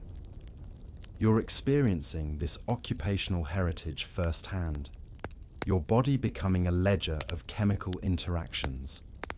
The body must be trained to withstand the materials we work with, your master explains, preparing a dubious remedy for your cough. Just as we purify metals through fire, our physical forms must be gradually transformed to resist corruption. The medicine he concocts is a viscous green liquid that tastes of metal and bitter herbs. You drink it reluctantly, having witnessed its preparation and recognized at least 3 potentially toxic ingredients in the mixture. Surprisingly, it does ease your cough, while causing your urine to turn an alarming shade of blue for several days. A good sign. Baldassare nods when you nervously report this side effect. The corrupted humors are being expelled. The color indicates mercurial influences being balanced by the saturnine components. A quirky fact about medieval alchemical medicine is that practitioners often considered bizarre or alarming symptoms to be positive signs that their treatments were working. Vomiting, unusual bodily discharges, and even hallucinations were frequently interpreted as evidence that harmful substances were being purged from the patient's system. Your master's medical philosophy follows this tradition, treating your growing collection of symptoms as fascinating data points rather than causes for concern. The blue urine fades, but new problems emerge.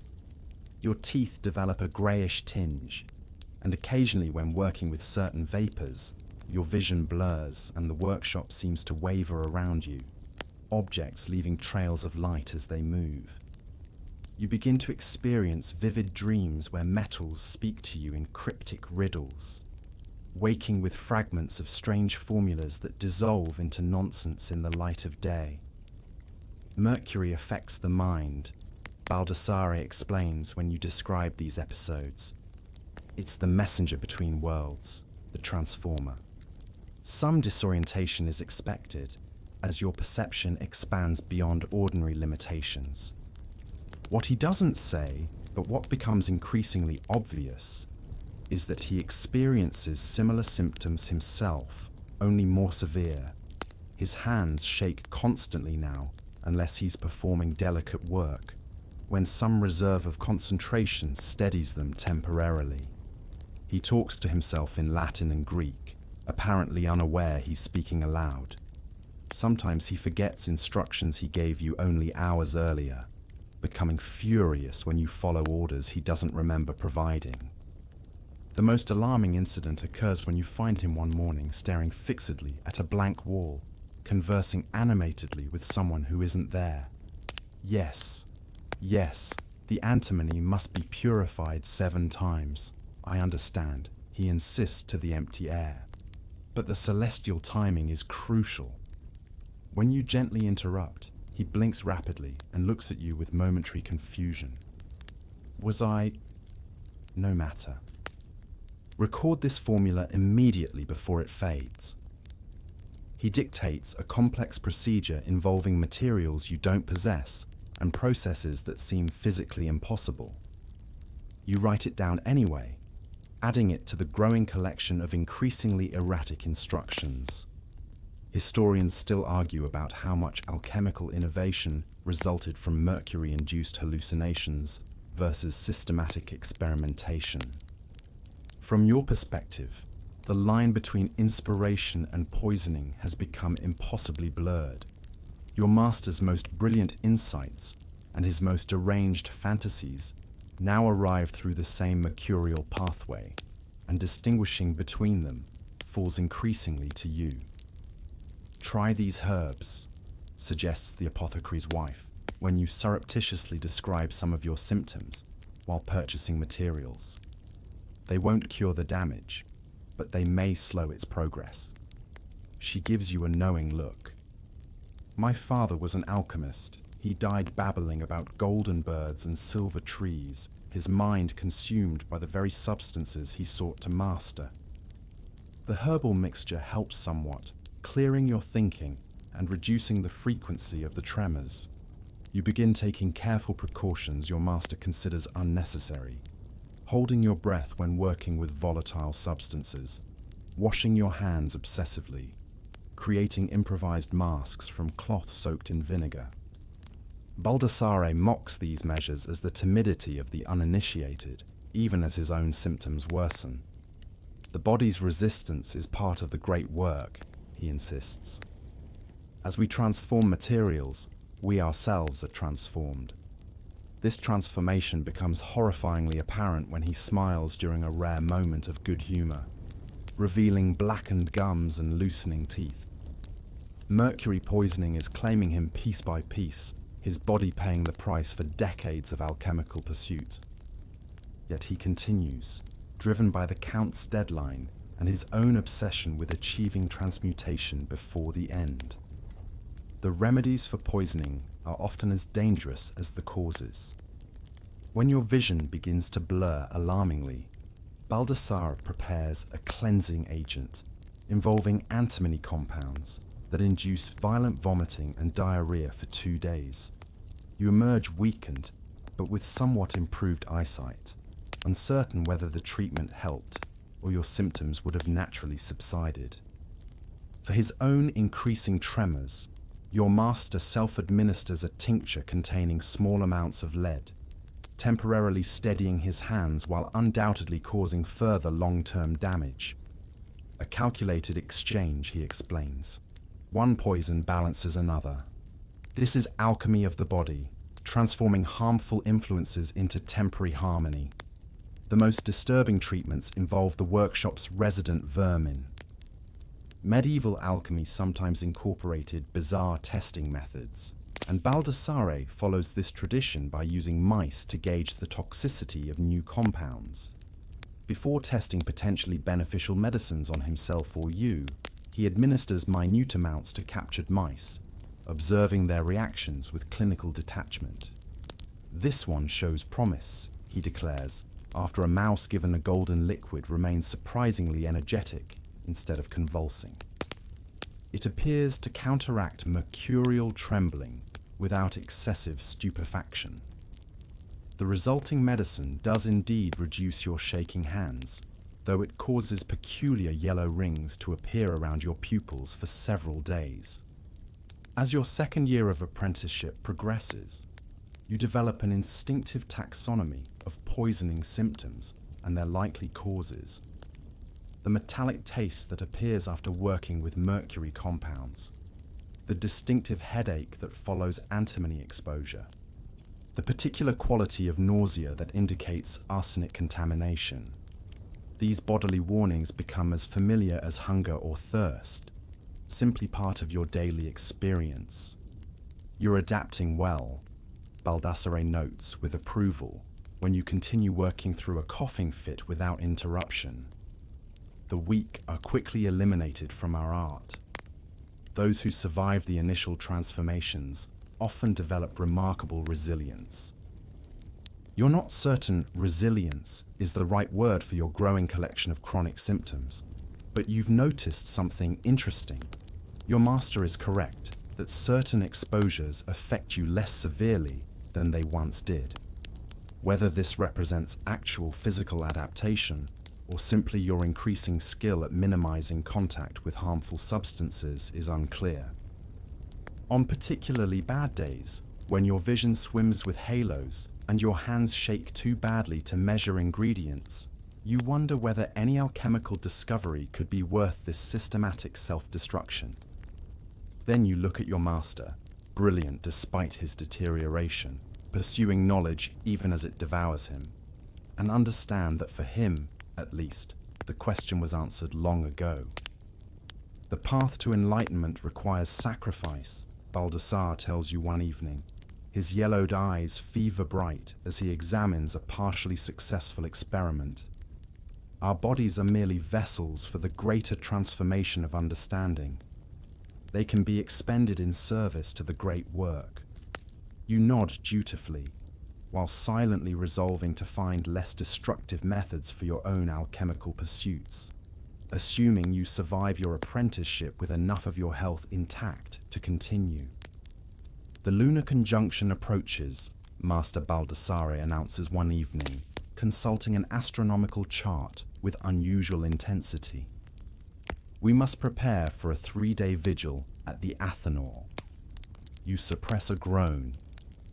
The Athanor, the specialized furnace that forms the heart of any alchemical workshop, requires constant attention during critical operations. A vigil means exactly what it sounds like: uninterrupted attendance at the furnace, maintaining precise temperature control through continuous adjustment and careful fuel addition. No sleep, minimal breaks, and complete concentration for 72 exhausting hours. Medieval alchemy demanded extraordinary physical endurance from its practitioners.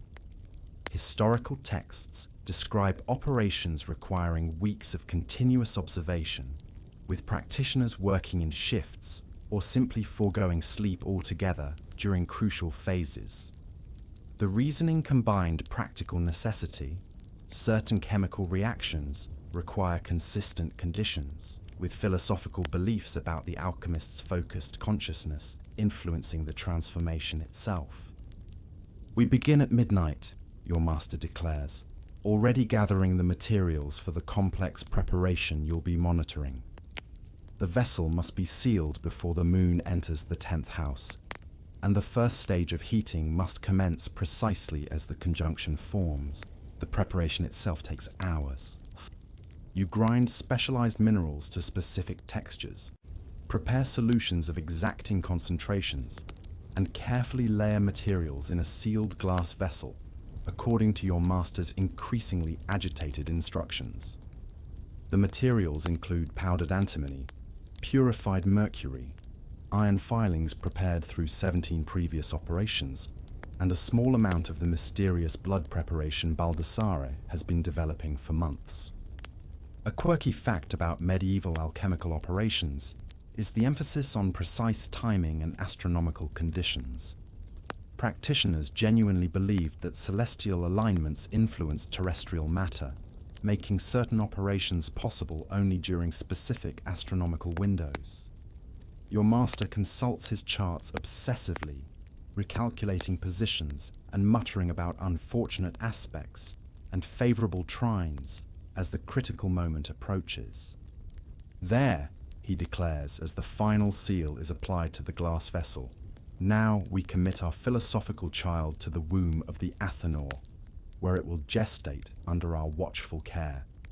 The vigil begins uneventfully enough.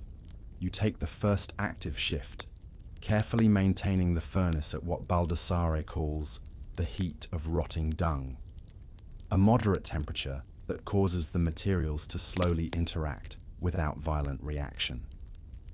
Your master dozes nearby on a stool, jerking awake frequently to check your work and consult his charts. Remember, he reminds you repeatedly, the fire is the key. Too hot, and the volatile spirit escapes prematurely. Too cool, and the marriage of substances cannot be consummated. Consistency is essential. By dawn, Your eyes are already burning from smoke and fatigue. The sealed vessel shows little visible change, though occasional bubbles rise through the dark mixture within. Baldassare examines it critically, adjusting the vessel's position by tiny increments before instructing you to increase to the heat of fever for the next phase. The second day becomes a blur of exhaustion. You trade positions with your master every few hours, one tending the fire while the other attempts to rest without truly sleeping. The workshop fills with smoke and strange vapors that leak from the furnace despite your best efforts at containment. These fumes induce peculiar effects, auditory hallucinations where the bubbling mixture seems to whisper secrets, visual distortions that make the flames dance with meaningful patterns, moments where time itself seems to stretch and compress. The fumes are part of the experience, Baldassare explains when you mention these effects. They assist the philosopher in perceiving the subtle changes occurring within the vessel. Inhale deliberately, but not too deeply, he adds as an lest the mercurial influence overwhelm your faculties entirely. Historians still argue about whether alchemists deliberately used these hallucinogenic experiences as part of their investigative process, or merely endured them as unavoidable side effects. For you, the distinction becomes meaningless, as exhaustion and chemical exposure erode the boundaries of normal perception. By the second night, you're experiencing full conversations with the materials in the crucible, receiving detailed instructions that you dutifully relay to your master, who accepts them as valid insights. The matter speaks through the prepared mind. He nods, seemingly unsurprised when you report that the mercury has requested more intense heat for exactly 17 minutes, followed by a reduction to bare coals. The philosopher becomes the instrument of transformation as much as the furnace itself. The third day brings genuine suffering. Your body rebels against continued wakefulness, and you experience micro-sleeps while standing directly before the furnace, jerking awake in terror that you've allowed the fire to fade. Your hands shake so badly that adjusting the air vents becomes nearly impossible.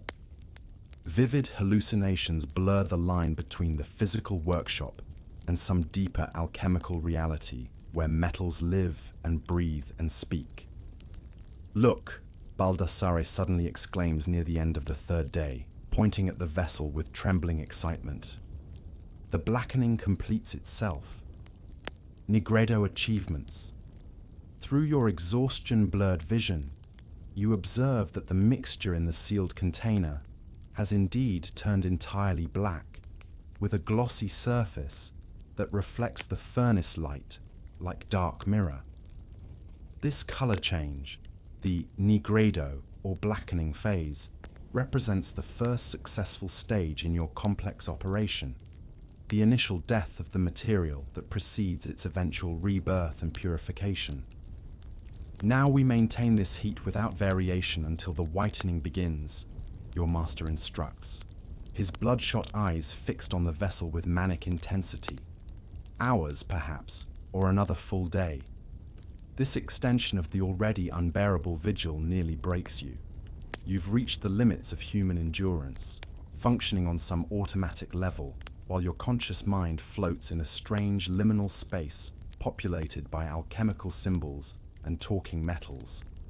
You catch yourself having elaborate conversations with people who aren't there, former apprentices, ancient alchemists, even the metals themselves offering encouragement or criticism. The philosopher's mercury wishes us to stir counterclockwise. You hear yourself reporting to Baldassare, who nods seriously and makes the adjustment without questioning your dissociative delusion. When the whitening finally begins, a gradual lightening of the black material to grey, then to a pearly white, it triggers a moment of shared ecstasy that transcends your physical discomfort. Your master actually weeps with joy, his tears leaving clean tracks on his soot-stained face. "The albedo! We've achieved perfect whitening," he cries, embracing you in a rare display of emotion. 2 stages complete, only the rubedo remains. The red stage, rubedo, proves elusive, however. Despite maintaining the heat for another 12 excruciating hours, the white material refuses to progress to the desired red color that would indicate completion of the work. Eventually, even Baldassare must acknowledge defeat in the face of total exhaustion. "We've achieved significant progression," he declares, carefully removing the vessel from the furnace and placing it in a specialized cooling chamber. "The work can rest in this state while we recover our strength." You collapse onto your straw pallet without even removing your smoke-infused clothes, falling instantly into a sleep so deep it resembles death. Your dreams are a kaleidoscope of alchemical imagery. Black ravens transforming into white doves, kings drowning in mercury, suns setting and rising in impossibly accelerated cycles. When you finally awake nearly 20 hours later, your body aches as though you've been beaten, and your mind feels scoured by some abrasive internal process. The extended vigilance transforms the operator as well as the materials, Baldassare explains when you finally drag yourself back to the workshop, finding him already examining the cooled vessel with a critical eye. "You've undergone your own nigredo and albedo during our operation. The experience has changed you, though you may not yet recognize how. Looking at your reflection in a polished metal surface, you hardly recognize yourself. Your face is gaunt, your eyes sunken, but somehow brighter than before. The experience has indeed marked you, though whether as genuine alchemical transformation or simply the effects of extreme sleep deprivation and chemical exposure remains debatable. One thing is certain, you've experienced something few outside the art would understand, an ordeal that separates true practitioners from mere workers of matter. Whether this represents initiation into profound wisdom or simply the shared delusion of an esoteric cult, you've crossed a threshold from which there is no complete return to your former perception. Rest while you can, your master advises, already making calculations for the next phase. The rubedo attempt begins when Venus aligns with Mars, approximately 4 days hence. You nod wearily, wondering if your body and mind can endure another such vigil so soon. But of course they must. The great work allows no compromise, no concession to mere human frailty. The Athanor's flames have scorched themselves into your dreams, and you know they'll continue burning there long after this apprenticeship ends, whether in triumph or disaster. 3 months into your 3rd year, Master Baldassare begins to change. The transformation is subtle at first. He starts skipping meals, then sleep, his attention fixed with increasing intensity on a single battered manuscript bound in stained leather. You recognize the text. It's been in his collection since you arrived, but largely ignored until now. The faded title page identifies it as "Concerning the Most Secret Stone of the Philosophers" by an author known only as Philalethes.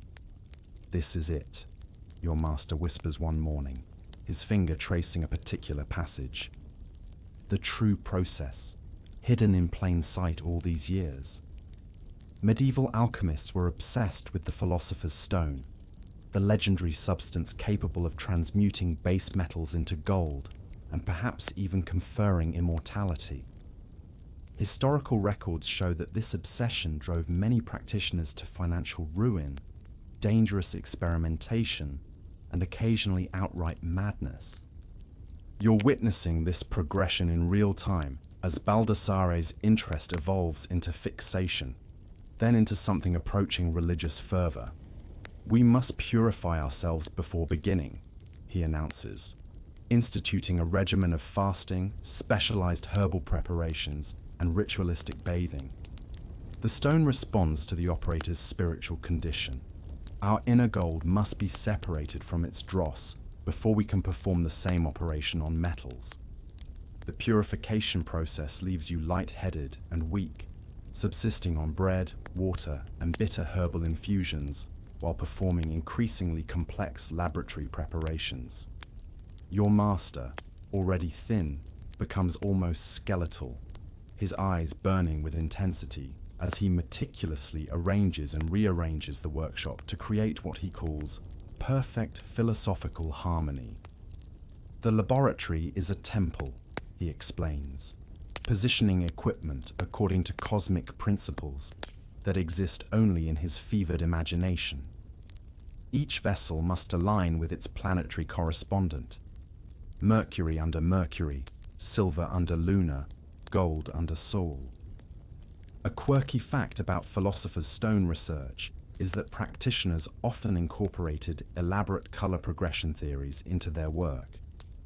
According to various texts, the material in the vessel had to pass through specific color changes, typically black, negredo, white, albedo, yellow, citrinitas, and finally red, rubedo, representing stages of purification and exaltation.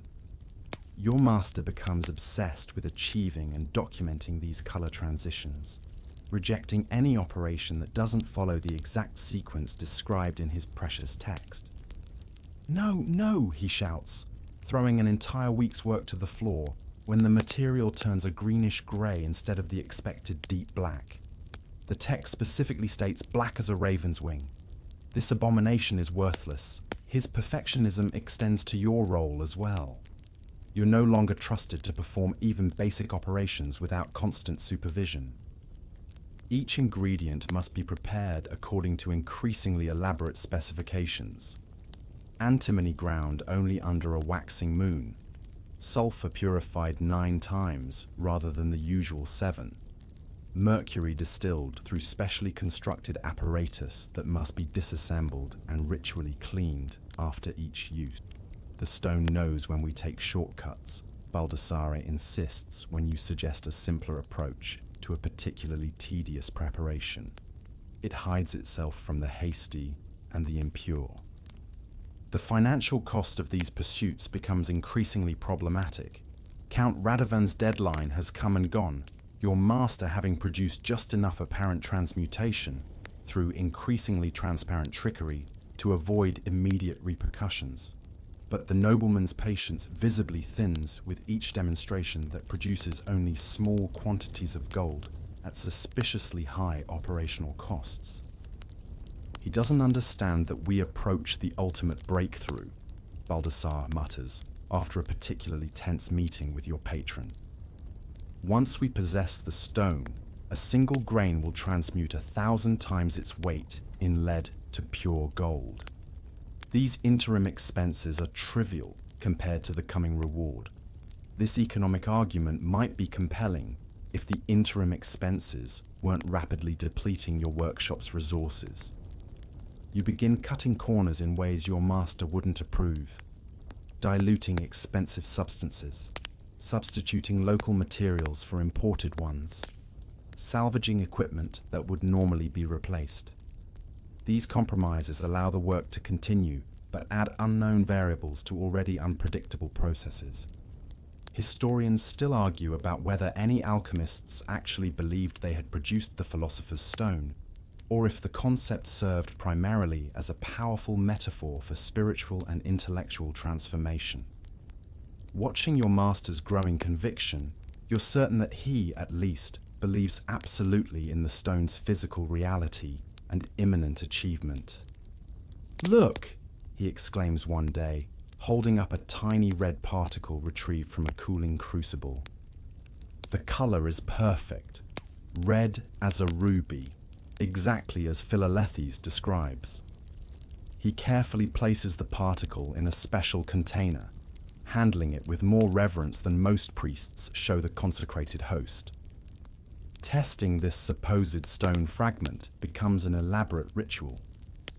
A lead plate is heated, the red particle placed upon it, along with a carefully measured amount of wax, and the whole assembly heated again, while Baldassare recites Latin incantations that sound suspiciously like prayers. When the plate cools, a small yellowish stain appears where the particle melted.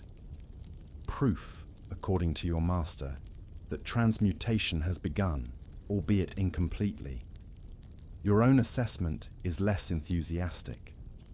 The yellowish stain looks nothing like gold, and when you surreptitiously test it with acid, it reacts in ways that genuine gold never would. But contradicting your master's interpretation has become dangerous, triggering outbursts of rage followed by periods of despondent silence. You learn to offer ambiguous congratulations. Truly, the color is remarkable, or the reaction proceeded exactly as you predicted, that support his delusions without explicitly endorsing them. The obsession intensifies after each perceived success, with Baldassare gradually withdrawing from all aspects of life unrelated to his quest. He stops accepting medical clients, ignores correspondence from fellow alchemists, and eventually even refuses to meet with Count Radovan, sending you instead with increasingly implausible excuses. Tell him I cannot be disturbed during this critical phase, he instructs, not looking up from the apparatus he's been adjusting for hours. Cosmic influences favorable to the great work align only briefly. Interruption now would set us back months. These excuses work until they don't. After your third such diplomatic mission, the Count sends armed men to escort your master to his estate for a direct accounting of his progress. Baldassare returns 3 days later, pale and shaken, but somehow having convinced the nobleman to grant one final extension.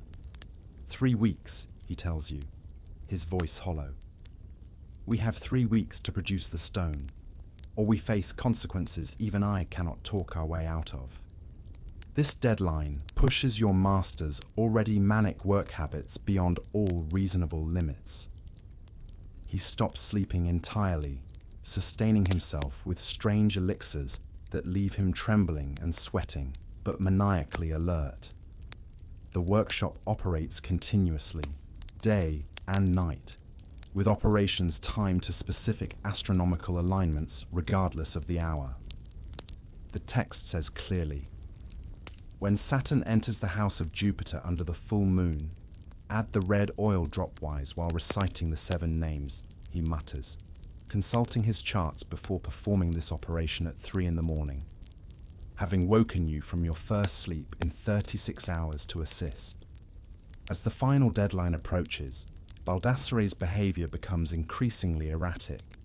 He holds lengthy conversations with the apparatus, cajoling and threatening it in turns. He falls into trances while stirring preparations, continuing the motion mechanically for hours, while his mind seemingly travels elsewhere.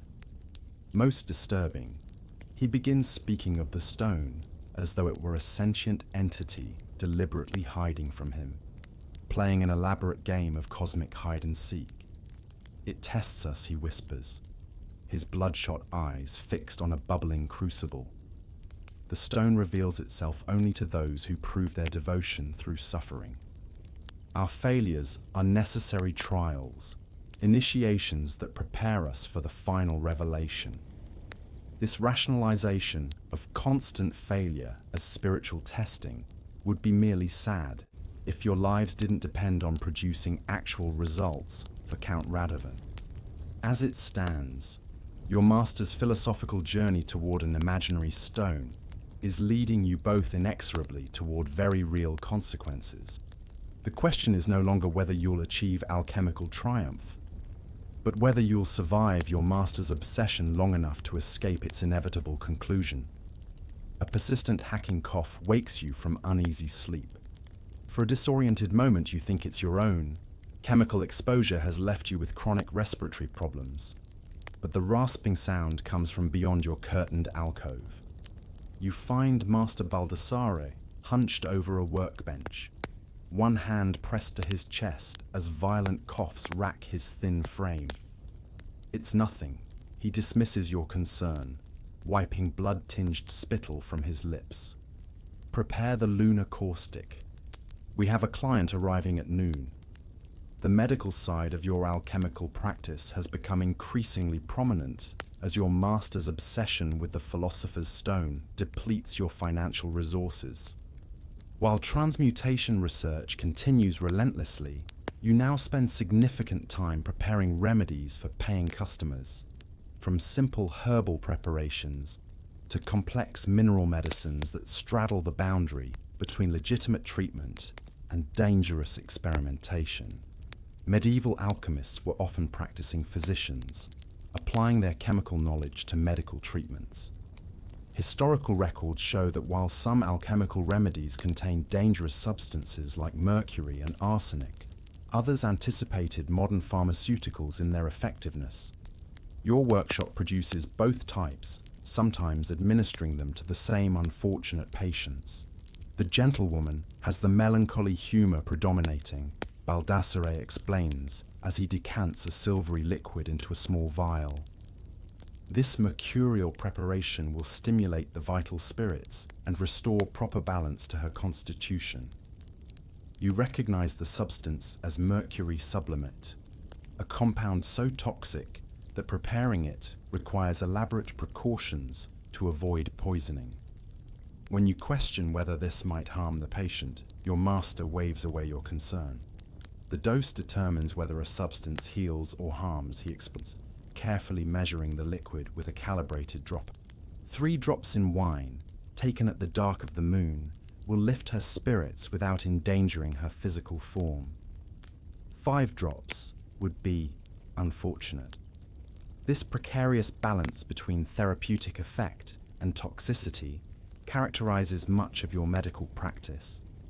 You become adept at calculating dosages that provide perceived benefits while minimizing visible harm, at least during the treatment period. Long-term effects are rarely considered, as medieval medicine focuses on immediate symptom relief rather than underlying causes. A quirky fact about alchemical medicine is that practitioners often prescribed remedies based on sympathetic principles and visual similarities rather than chemical properties. This yellow tincture treats jaundice because it shares the color of bile, Baldassare explains, while preparing a saffron-based remedy. The external signature reveals the internal virtue. The doctrine of signatures, the belief that a plant or mineral's appearance indicates its medicinal use, leads to treatments that sometimes work through lucky coincidence, sometimes through placebo effect, and sometimes not at all. You learn to emphasize successful outcomes while providing elaborate explanations for failures. The planetary influences were unfavorable, or the patient's constitution resisted the treatment. Your clientele spans all social classes, from peasants paying with chickens or labor, to nobles offering gold for exclusive remedies. Each demographic receives differently packaged versions of essentially similar treatments, with presentation adjusted to meet expectations. For wealthy patients, medicines come in ornate containers with elaborate usage rituals that justify their high cost. Poorer clients receive simpler preparations with straightforward instructions, often actually making them safer to use. The Count's remedy must include gold leaf, Baldassare insists, while preparing a tonic functionally identical to one given to a blacksmith the previous day. Noble constitutions respond to noble materials. The gold signals his body to strengthen itself through sympathetic resonance. This notion that human physiology somehow recognizes and responds differently to precious materials has no basis in reality, but the psychological effect on patients who see gold dissolved into their medicine is undeniable. They report improvements that identical, less expensive preparations supposedly cannot provide. Historians still argue about how much genuine medical innovation emerged from alchemical practice versus how much was elaborate placebo effect combined with natural recovery. From your position, mixing both effective and questionable remedies, you conclude that alchemical medicine occupied a middle ground. occasionally discovering valuable treatments through systematic experimentation, but more often succeeding through psychological manipulation and theatrical presentation. The most dangerous aspect of your medical practice involves direct experimentation on patients themselves. When conventional treatments fail, Baldassare sometimes offers philosophical medicines of his own invention, using desperate sufferers as unwitting test subjects for alchemical theories. This arterial elixir represents my latest advancement in the circulation of vital essences, he tells a merchant suffering from heart palpitations. It contains the purified spirit of iron, astronomically aligned with Mars, which governs the blood. You recognize the preparation as one that killed 3 mice during preliminary testing, though the 4th survived and showed increased vigor for several days before inexplicably dying in its sleep. When you privately question this human application, your master becomes defensive. Progress requires bold action, he snaps. The mice received proportionally larger doses. The merchant's larger body will better distribute the substance. Probably, he adds under his breath. Remarkably, some of these experimental treatments actually work, or appear to. The merchant's palpitations subside. A cancerous growth shrinks after application of a caustic mineral paste.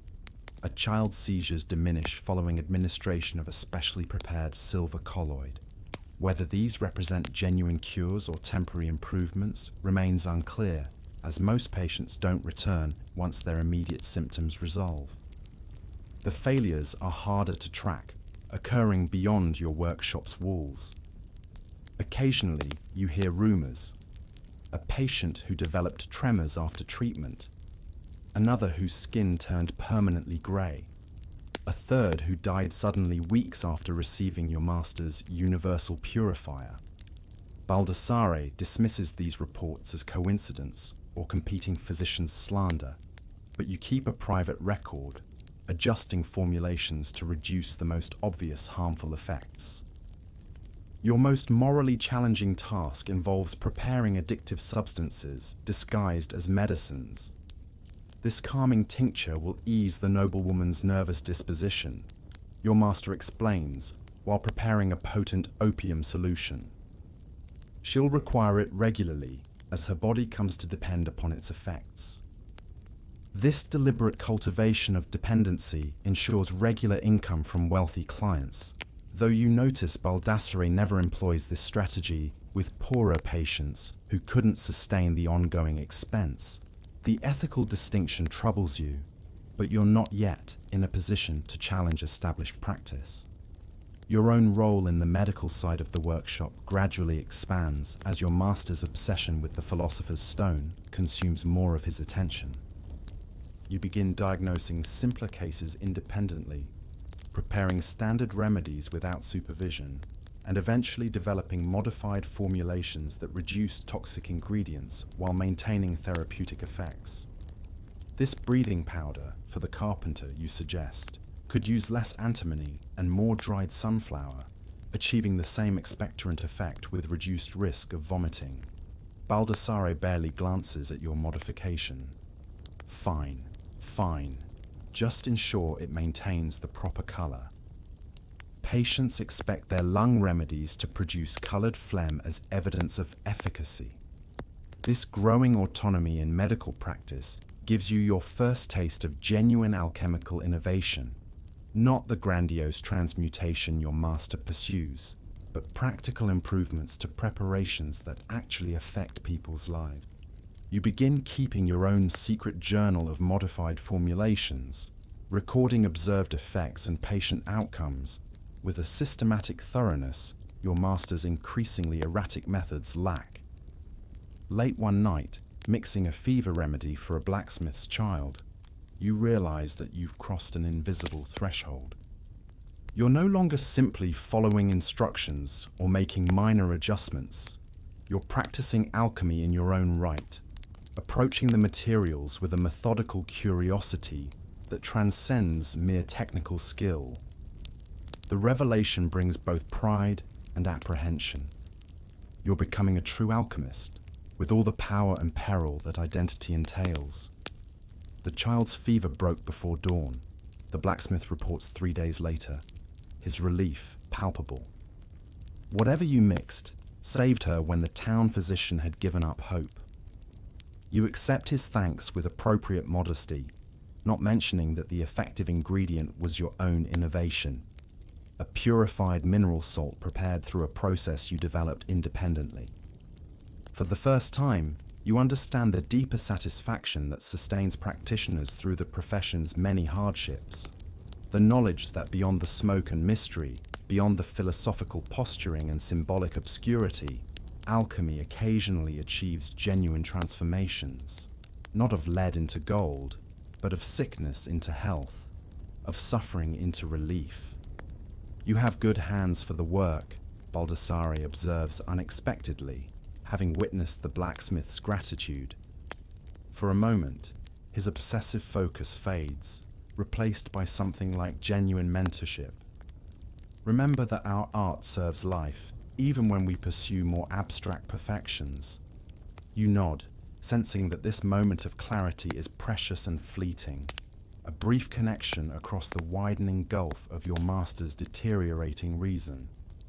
By morning, he's once again absorbed in his philosopher's stone research, the medical practice forgotten in favor of more grandiose pursuits.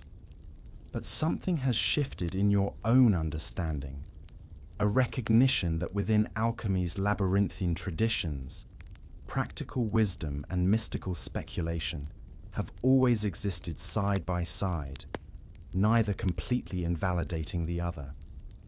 Gather your cloak and the presentation apparatus, Master Baldassare announces one crisp autumn morning. Today we demonstrate the art in the marketplace. Your stomach tightens with apprehension. Public demonstrations represent the most theatrical and potentially hazardous aspect of alchemical practice.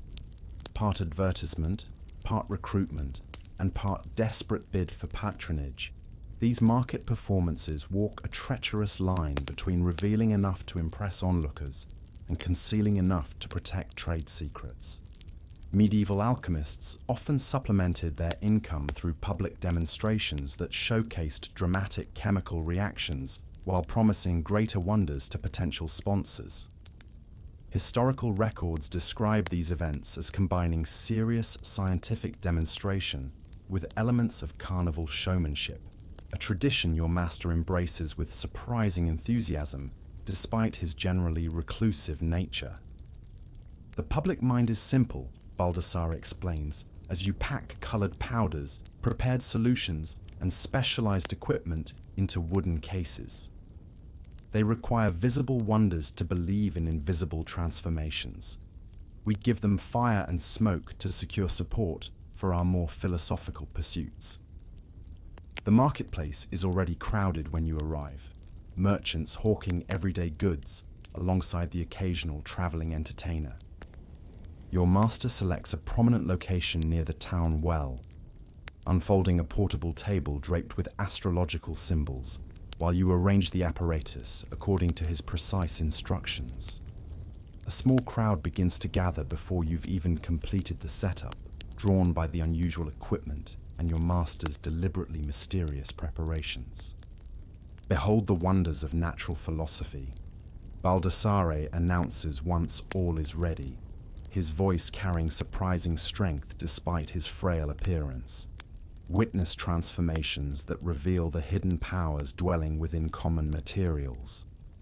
What follows is a carefully choreographed sequence of chemical reactions selected for their visual impact rather than their alchemical significance. Colorless liquids turn vibrant blue when mixed. White powders burst into brilliant flames when touched with a drop of water. Clear solutions produce impressive precipitates that form what appears to be growing metallic trees within glass vessels. A quirky fact about alchemical demonstrations is that practitioners often incorporated coded gestures and deliberately misleading techniques to prevent observers from replicating their processes. While appearing to explain his demonstrations, your master actually performs crucial steps while drawing attention elsewhere, adding secret ingredients with one hand, while gesturing dramatically with the other. Observe how the spirit of vitriol reveals the hidden nature of this common stone, he proclaims, dropping a piece of iron sulfide into acid while subtly adding copper filings when retrieving another tool. The resulting blue-green solution impresses the crowd, who don't realize the color comes from the copper rather than the stone. These deceptions trouble you initially, until you recognize their protective purpose. We show effects while guarding causes, Baldassare explained during your preparation. Give them wonder without true understanding, lest our art become common and worthless. Not all demonstrations proceed as planned, however. Despite careful preparation, public performances remain vulnerable to variables beyond your control. Unpredictable weather, inconsistent materials, and the ever-present possibility of human error amplified by the pressure of performing before a critical audience. Your most embarrassing failure occurs during a demonstration of what your master grandly calls philosophical fire, an alcohol-based flame that burns with unusual color when certain mineral salts are added. The mixture, prepared hastily that morning, proves more concentrated than intended. When ignited, instead of producing an impressive but controlled colored flame, it creates a startling fireball that singes your master's already sparse eyebrows and causes the front row of spectators to leap backward in alarm. A demonstration of fire's transformative power, Baldassare declares without missing a beat, somehow reframing the near disaster as an intentional display of alchemical force. Notice how it seeks to transcend its material constraints, just as our art elevates base materials toward perfection. His quick thinking prevents the audience from dispersing in fear, but you notice several mothers hurrying their children away from your demonstration area. The town constable appears at the edge of the crowd, watching with narrowed eyes for any further signs of danger. Historians still argue about whether public alchemical demonstrations represented genuine scientific education, or merely elaborate confidence schemes designed to attract financial backing. The reality, as you experience it, contains elements of both. Many of your demonstrations illustrate legitimate chemical principles, while others incorporate deliberate misdirection or exaggerated claims about their significance. This transmutation of copper into silver-like metal, your master announces, showing a seemingly magical transformation of a copper coin into a silver-colored one, demonstrates the principle by which all metals may be elevated toward nobility. What he doesn't explain is that the transmutation actually results from coating the copper with an arsenic compound, a metallurgical trick rather than true transformation. Yet the principle he describes does align with alchemical theory about the perfectibility of metals, occupying that grey area between legitimate philosophy and misleading showmanship. The true purpose of these demonstrations emerges during the aftermath, when Baldassare circulates among impressed onlookers, identifying potential patrons and clients. He offers medical consultations to those of modest means, while directing more elaborate promises toward the wealthy. My laboratory performs more significant transformations than these modest examples, he confides to a well-dressed merchant who showed particular interest in the silver coin demonstration. Private sponsorship enables work of a more profitable nature. You've become an essential part of this recruitment process, providing technical support during demonstrations while gathering intelligence about particularly promising prospects. The man in the blue cloak, your master murmurs between demonstrations. Determine his business and financial standing without obvious inquiry. This investigative role has sharpened your social skills considerably. You develop techniques for extracting useful information through casual conversation, learning to assess potential patrons' wealth, credulity, and specific interests with remarkable accuracy. These same skills prove valuable in evaluating competing alchemists, whose demonstrations you're occasionally sent to observe and assess. Alderman Becker's demonstration uses common borax for his magical salt, you report, after investigating a rival's marketplace performance. His coloured flame effect employs copper filings in vinegar rather than true vitriol, making it less vibrant but safer than our method. Not all public demonstrations focus on dramatic effects. As your technical skills improve, Baldassare occasionally features your more practical achievements, especially medicinal preparations that have earned positive reputations. You demonstrate methods for purifying drinking water, preserving perishable materials, or creating improved versions of common substances like soap or ink. My apprentice has developed this improved cleansing agent, your master announces with unexpected generosity, allowing you to demonstrate your modified soap formula that removes stubborn stains without damaging fabric. Available for purchase after our presentation at a most reasonable price. These practical applications generate modest but reliable income between patronage arrangements, while building community goodwill that proves valuable when more controversial aspects of your practice draw scrutiny. When rumors circulate about strange sounds and smells from your workshop during late-night operations, previous beneficiaries of your practical alchemy often defend your reputation. Their fever powder saved my youngest during last winter's sickness, a carpenter tells suspicious neighbors. Strange methods, perhaps, but effective results. The most significant outcome of your public demonstrations isn't financial, but educational.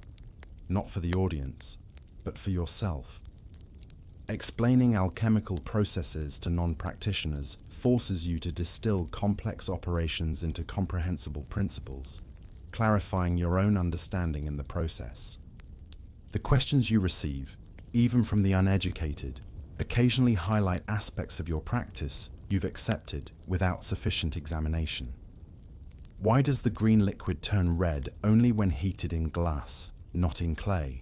Asks a blacksmith's curious daughter during one demonstration. The question gives you pause.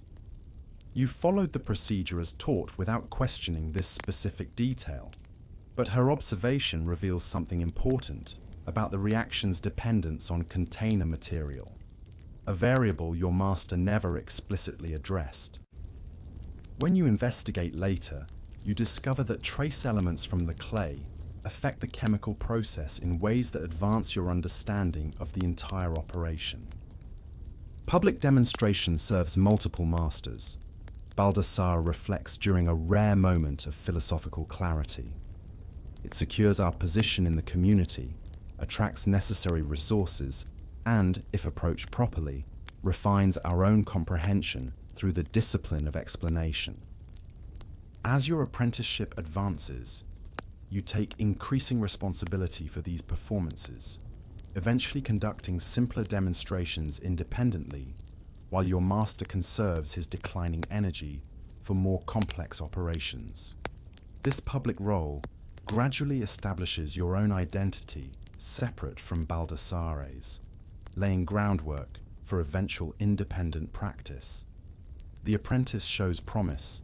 You overhear a visiting alchemist remark after watching your demonstration of mineral separations. More methodical than his master, though perhaps less intuitive. He'll establish himself well when the old man finally succumbs to mercury poisoning. The casual reference to your master's visibly deteriorating health sends a chill through you, not just for its callousness, but for its acknowledgement of a future you've been avoiding contemplating, one where you must either establish independent practice or seek a new master to complete your training. As you clean the demonstration equipment that evening, you realize that these public performances have been preparing you for that inevitability, building your reputation and connections separate from Baldassare's increasingly erratic presence. You presented the lunar caustic preparation well today, your master acknowledges as you return to the workshop. Next time, incorporate more philosophical context about silver's correspondence with celestial influences. The presentation must nourish both practical understanding and spiritual appreciation of our art. You nod agreement, though privately you've begun to develop a different approach, one that emphasizes observable results over spiritual correspondences, practical applications over philosophical abstractions. Whether this represents the future of alchemy or merely your personal adaptation to its contradictory traditions remains to be seen, but the public arena has become your laboratory for testing this evolving perspective, one demonstration at a time. Pack your essential belongings, only what you can carry without drawing attention, Master Baldassare instructs in a hoarse whisper, jolting you from sleep well past midnight. We leave before dawn. The workshop is in chaos, your master moving with uncharacteristic haste to gather specific manuscripts, rare substances, and small equipment that can be transported inconspicuously. His hands shake worse than usual, and a sheen of sweat glistens on his forehead despite the cool night air. What's happened, you ask, already sorting through your meager possessions to identify what cannot be abandoned. Count Radovan's men came to Alderman Fisher's house at sunset, he replies, carefully wrapping a small glass vial containing a reddish powder, his latest candidate for the elusive philosopher's stone. They arrested him for selling counterfeit silver. The same silver we provided for his business ventures last spring. This moment, the hasty midnight flight from patrons, authorities, or angry clients was an occupational hazard for medieval alchemists. Historical records show that many practitioners maintained escape plans and alternate identities, moving between cities or countries when their promises inevitably outpace their actual achievements. You've always known this day might come, though its sudden arrival still sends a surge of panic through your chest. Where will we go? You've spent your entire apprenticeship in this town, nearly 4 years of your life within these soot-stained walls. North, to begin. Then perhaps east to Prague, where the Emperor's court still values our art. Or Venice, where the Glassmakers' Guild might welcome our expertise. Baldassare sounds uncertain, a man with multiple contingencies but no definite plan. We separate at the North Gate. Traveling together would be too conspicuous. The realization that he intends to abandon you hits like a physical blow. Separate. But my apprenticeship isn't complete. The contract. Contracts mean nothing when fleeing arrest, he interrupts, shoving a small leather pouch into your hands. This contains recipes for 3 reliable preparations: the fever powder, the wound salve, and the silver alloy process, enough to establish yourself somewhere new. The rest you must discover independently, as I did. A quirky fact about medieval alchemical apprenticeships is that they rarely concluded with formal graduation ceremonies. Instead, many ended prematurely through the master's death, imprisonment, or, as in your case, hasty relocation. The transition from apprentice to practitioner often occurred under pressure, forcing novices to complete their education through practical necessity rather than orderly progression.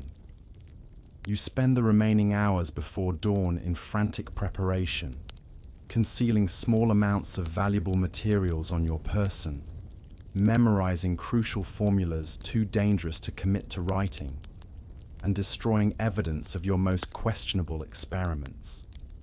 Throughout this chaos, an unexpected clarity descends upon you. This crisis marks not just an ending, but a beginning, your forced emergence from apprenticeship into independent practice. Take the northern road to Freiburg, your master instructs, as you both prepare to slip out through the workshop's rarely used back entrance. Seek Magister Heinrich at the sign of the Green Lion. Give him this token and say I sent you to deliver his long-awaited package. He'll provide temporary shelter while you determine your next steps. The token is a small lead disc inscribed with astrological symbols, one of many such emergency arrangements Baldassare apparently established throughout his career. You pocket it alongside the small vial of medicine you've prepared for his journey, an elixir to ease the tremors and coughing that have worsened in recent months. Your symptoms will intensify without regular treatment, you tell him, pressing the vial into his trembling hand. 3 drops in wine each morning. No more, even if the tremors worsen. He looks momentarily surprised at this role reversal, the apprentice providing medical advice to the master, before nodding with something like respect. You've learned well, despite my distractions. He glances around the workshop, at the apparatus still set up for his latest Philosopher's Stone attempt. Perhaps too much focus on the ultimate transformation caused me to neglect the smaller ones occurring before my eyes. This rare moment of reflection is interrupted by distant shouting, the night watch, their voices carrying an unusual urgency that suggests they're not simply patrolling, but searching. Your departure can't wait for dawn after all. Remember, Baldassare says as you both prepare to slip into the darkness, the true alchemist transforms himself alongside his materials. Your education continues with every operation, every observation, every failure and success. Then he's gone, a shadow among shadows, taking a different alley than the one he directed you toward. Whether this represents a final deception or genuine concern for your separate escape, you'll never know with certainty. Historians still argue about the actual value of alchemical training versus its cost in health, resources, and occasionally freedom. As you make your way cautiously through darkened streets, avoiding the watch while processing the abrupt end of your apprenticeship, you conduct your own accounting of this education's worth. The physical toll has been substantial. Chronic respiratory problems, occasional tremors in your right hand, strange metallic tastes that appear without warning. You've aged beyond your years, with premature lines etched into your face by chemical exposure and sleepless vigils at the furnace. Yet the knowledge gained cannot be measured by conventional standards. You understand materials and their transformations in ways that transcend ordinary craftsmanship. You can produce medicines more effective than those of conventional physicians, create alloys with properties superior to standard metallurgy, and manipulate chemical reactions with precision born of thousands of hours of observation. Most valuable, perhaps, is the mental discipline alchemical practice has instilled. The ability to maintain precise focus during complex operations, to observe minute changes others would miss, to approach failure as information rather than defeat. These habits of mind will serve whatever path you choose, whether continuing in formal alchemy or applying its principles to adjacent trades. By dawn, you've left the town behind, traveling north along a lesser-known route that parallels the main road to Freiburg. The small bag of possessions bounces against your hip. A few clothes, basic tools, your secret notebook of modified procedures, and the small leather pouch Baldassare provided with his parting formulas. Enough to start again, though barely. The road ahead presents both freedom and uncertainty. Without your master's reputation and connections, establishing yourself will be challenging. Yet without his increasingly erratic direction and dangerous obsessions, you can pursue aspects of the art that align with your own developing philosophy, one that values observable results over mystical correspondences, practical applications over grand transmutations. A fork in the road presents your first independent decision. Left leads to Freiburg and Magister Heinrich, the safe harbour Baldassare arranged. Right leads to Strasbourg, a larger city where your skills might find more diverse applications, but where you'd have no predetermined welcome. The choice represents different possible futures. Continuing within established alchemical networks versus charting a more independent course that that might evolve beyond traditional practice. You stand at this literal and figurative crossroads, weighing options your apprenticeship has prepared you to evaluate. Whatever path you choose, you carry within you the transformed perspective that is alchemy's true legacy, the understanding that nature's substances contain hidden possibilities, waiting to be revealed through knowledge, patience, and carefully directed transformation. You take a deep breath, tasting the morning air untainted by workshop fumes for the first time in years. Then you adjust your pack, review your mental inventory of knowledge and resources, and step forward into whatever transformations await. No longer an apprentice, but a practitioner of an art that has already transmuted you in ways more profound than any you performed in the laboratory. Behind you, the sun rises over your former town, illuminating the thin column of smoke still rising from your master's workshop. Whether from a deliberately set fire to eliminate evidence or from the Watch's torches as they investigate the suddenly abandoned laboratory, you cannot know. Ahead lies a future unknown but full of potential. A philosopher's stone of your own making, waiting to be discovered through the continued pursuit of an art that transforms its practitioners as surely as the materials they manipulate. The road stretches before you, and as the distance grows between you and your years of apprenticeship, your steps gradually lighten.